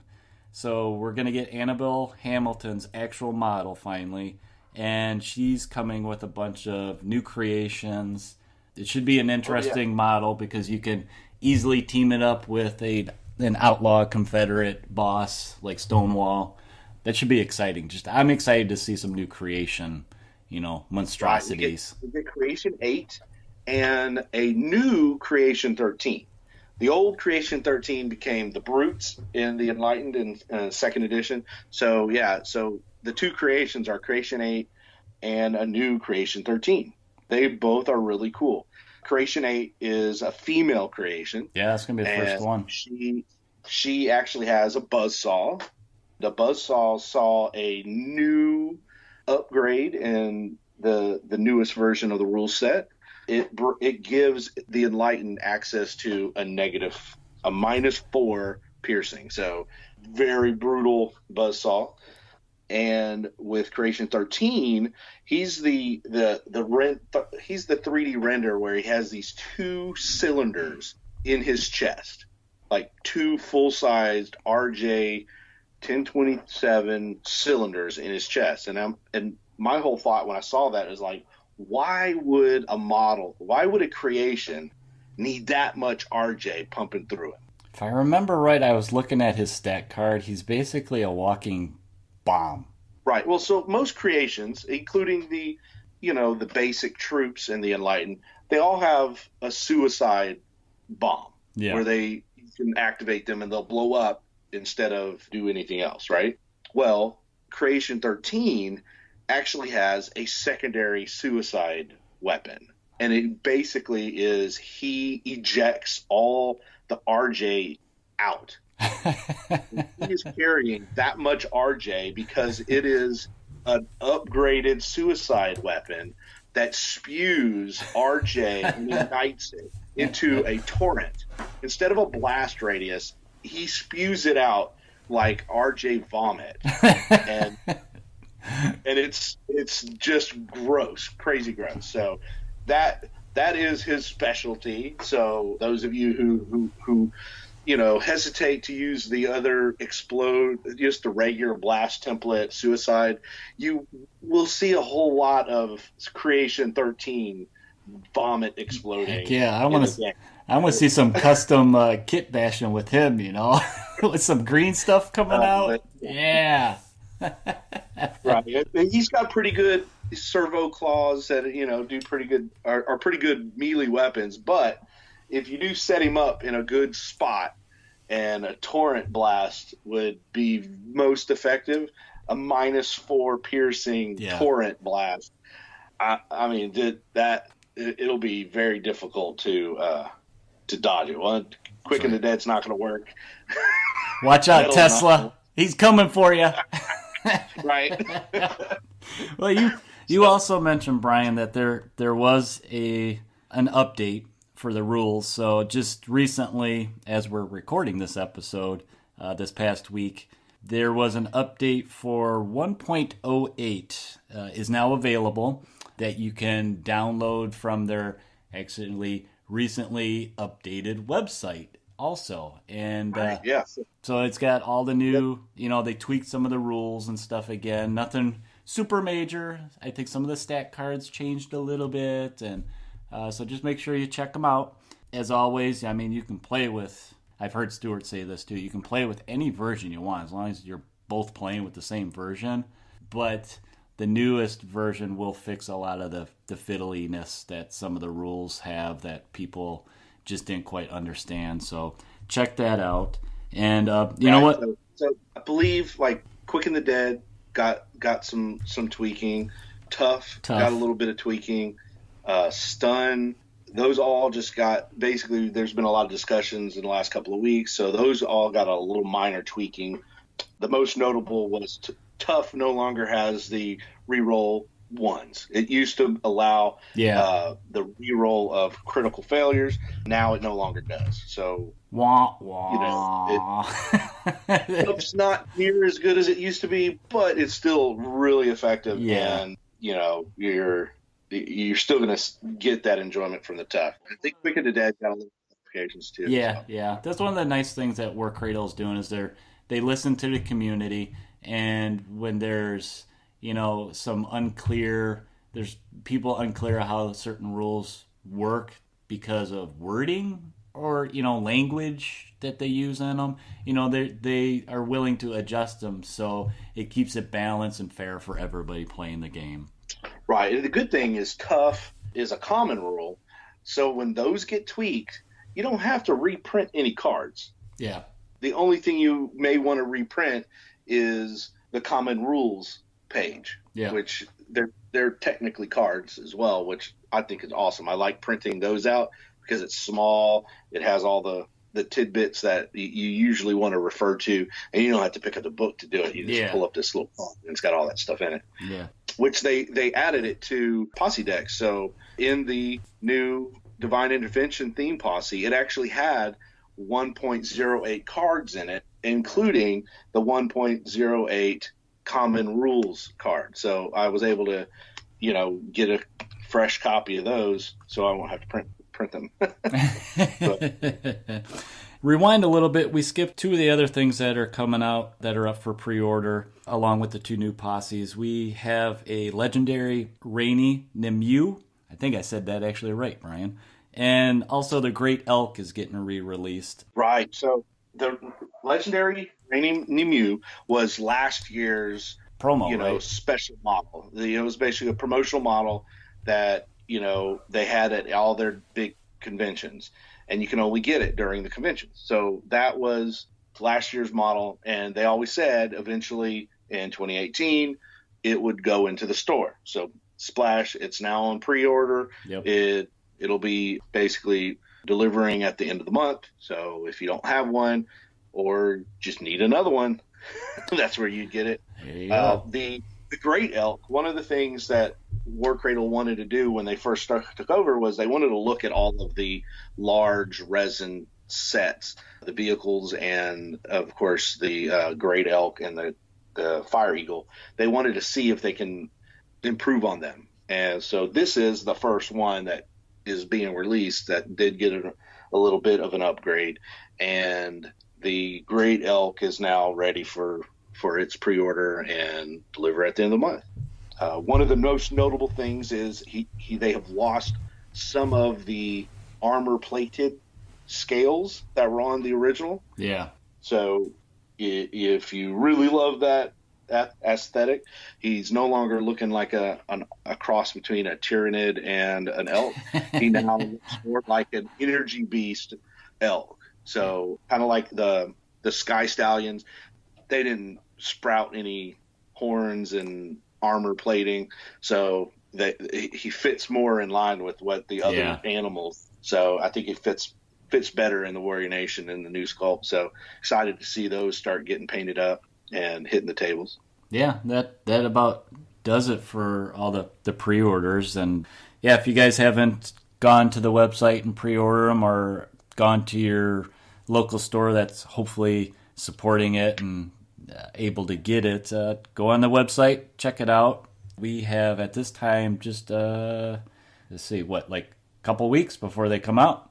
So that's right. Check it out. By the time you're seeing this or listening to this podcast, you're going to be just maybe a week or two away from those being off the pre-order and actually officially ready to go.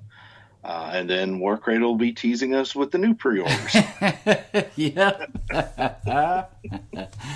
All right. Well, also real quick, I wanted to mention, going back to Gen Con, if you guys are going there, hopefully I will be there.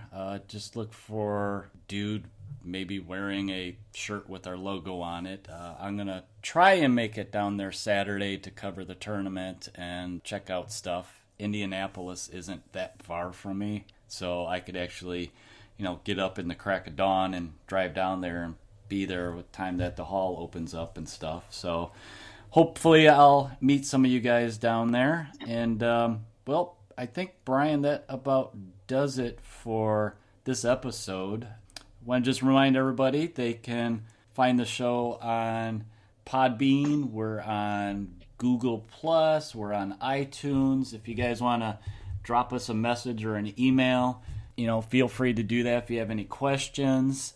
Both me and Brian are always lurking on the Dark Council, liking and answering questions, and me making snarky comments, of course. I can't help it. So yeah, get in touch with us. Thank you for joining us again in the saloon, and hopefully our next episode, we won't have such a long lagway, but this episode we kind of, I think, made up for it. We made it longer than our typical episode, so you guys doing long commutes or long project nights in the studio painting and working on your Wild West Exodus, guys, it gives you plenty to listen to while you work. So thanks again. We will talk to you guys later in the saloon. This is Eric saying take it easy. Brian, want to go ahead and say... This is Brian. It's good to provide you guys with another podcast. And please shoot us some suggestions on future topics. And oh, yes. We'll bring those to you. I got a notebook that has room in it. So as always, guys, ride with the sun at your back and always roll those crits. We'll talk to you later.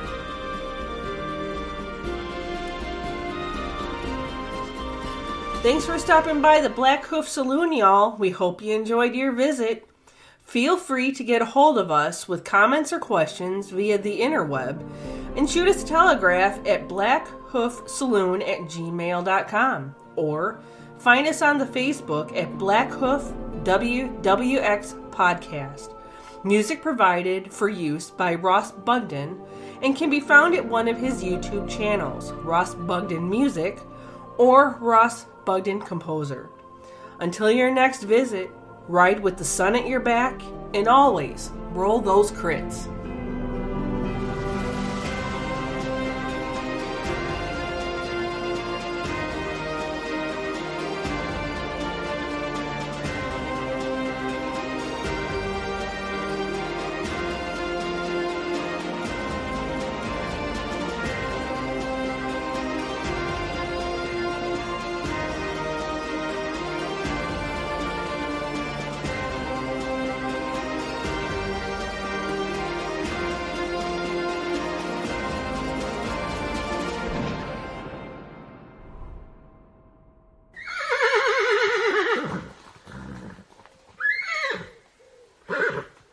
We are going to do a hobby segment with Mac. This is going to be a new segment for us. I'm just trying to think of how do we introduce this? I think you should sing. Sing. You don't want to hear none of this. Gotta keep it fresh, man. Well, I can maybe do a dance. All right. We'll go ahead and start. Take a sip of coffee real quick. Oh, I should have made coffee before I started. You don't have to rub it in. That's me. I'm a button pusher. Hey, I will admit I don't drink coffee, so it does not affect me at all. We can forgive you, Brian, because you're a nice guy. Yeah, I actually hurt. Almost had got nerve damage in my hand from too much scissoring. I was like, holy moly! It's like had like an indentation into the knuckle of my thumb, and I was like, okay, I gotta take a break. Right. My wife scrapbooks, so There you go. I was just gonna say, Brian, you need to go get one of those little scrapbooker cutting tables that you can just slide it in there and whoosh, you're done. Yeah. Then all you got to do. I have one of those at the office. So, yeah, that might not look good cutting Wild West Exodus cards at work. Yeah, right. Yeah, hey, you could be like, these are outlaws. Outlaws. That's right. Or these are lawmen. Yeah. Exactly. Do lawmen and outlaws. You'll be good to go. All right. We'll see you later, Will. Awesome. Have a good one, man. Bye. I will. I got to figure out how to hang up, right? I told you it was Skype, man. All right, I got it.